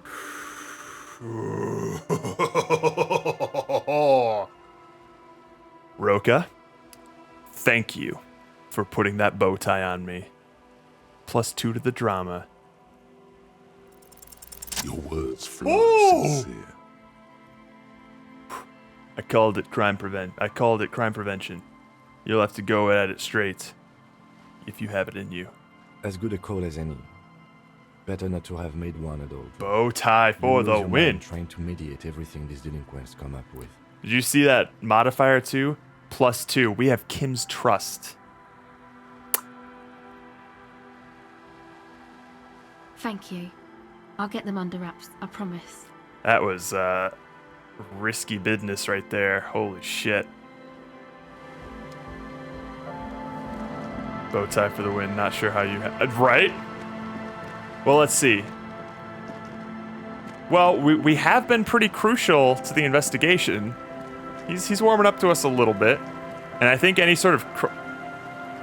He did notice we took the boots, though. I was going to say, any sort of crime we've committed, we've basically done without his wandering eyes. But we did take those boots.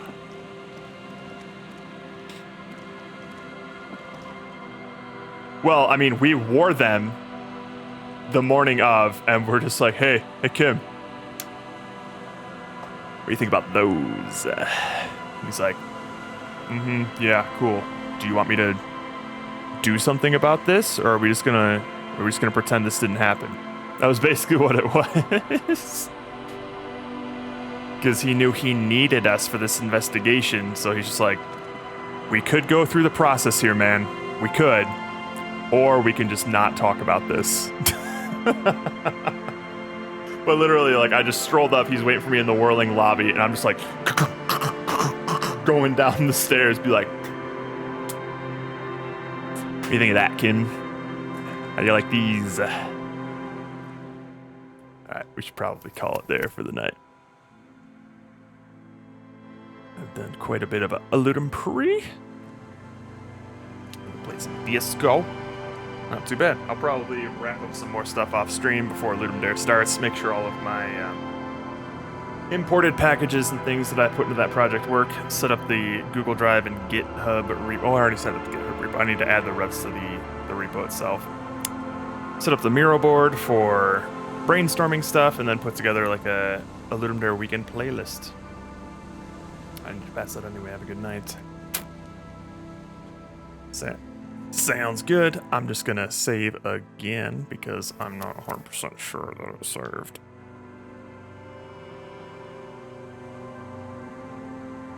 Alright, cool. Let us see where we are going. Ocean man, take me by the hand, lead me to the land that you understand.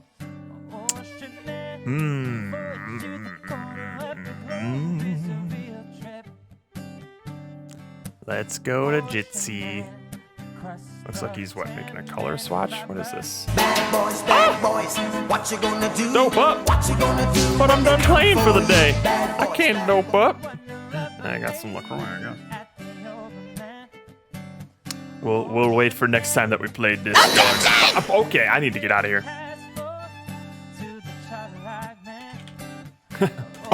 Oh my god. That's... Why would you make me do that? Why would you make me do that, Roka? But yeah, we will be back tomorrow. Not with weekend shenanigans, but with a game jam. The Reds and I will be making a game in a weekend based on a theme that will be revealed at 6 p.m. Pacific tomorrow. And then we'll be spending the entire weekend putting together a game. The classic, the Keyboard Cowboys, back in the saddle. Anywho, we're going to be going to another fellow Ludum Darer who seems like he'll probably be busy with his own personal project to be daring the Ludes, but we will see how it goes. Anywho, until tomorrow, love you, miss you, mean it. Later, Cabbage Patch. Peace.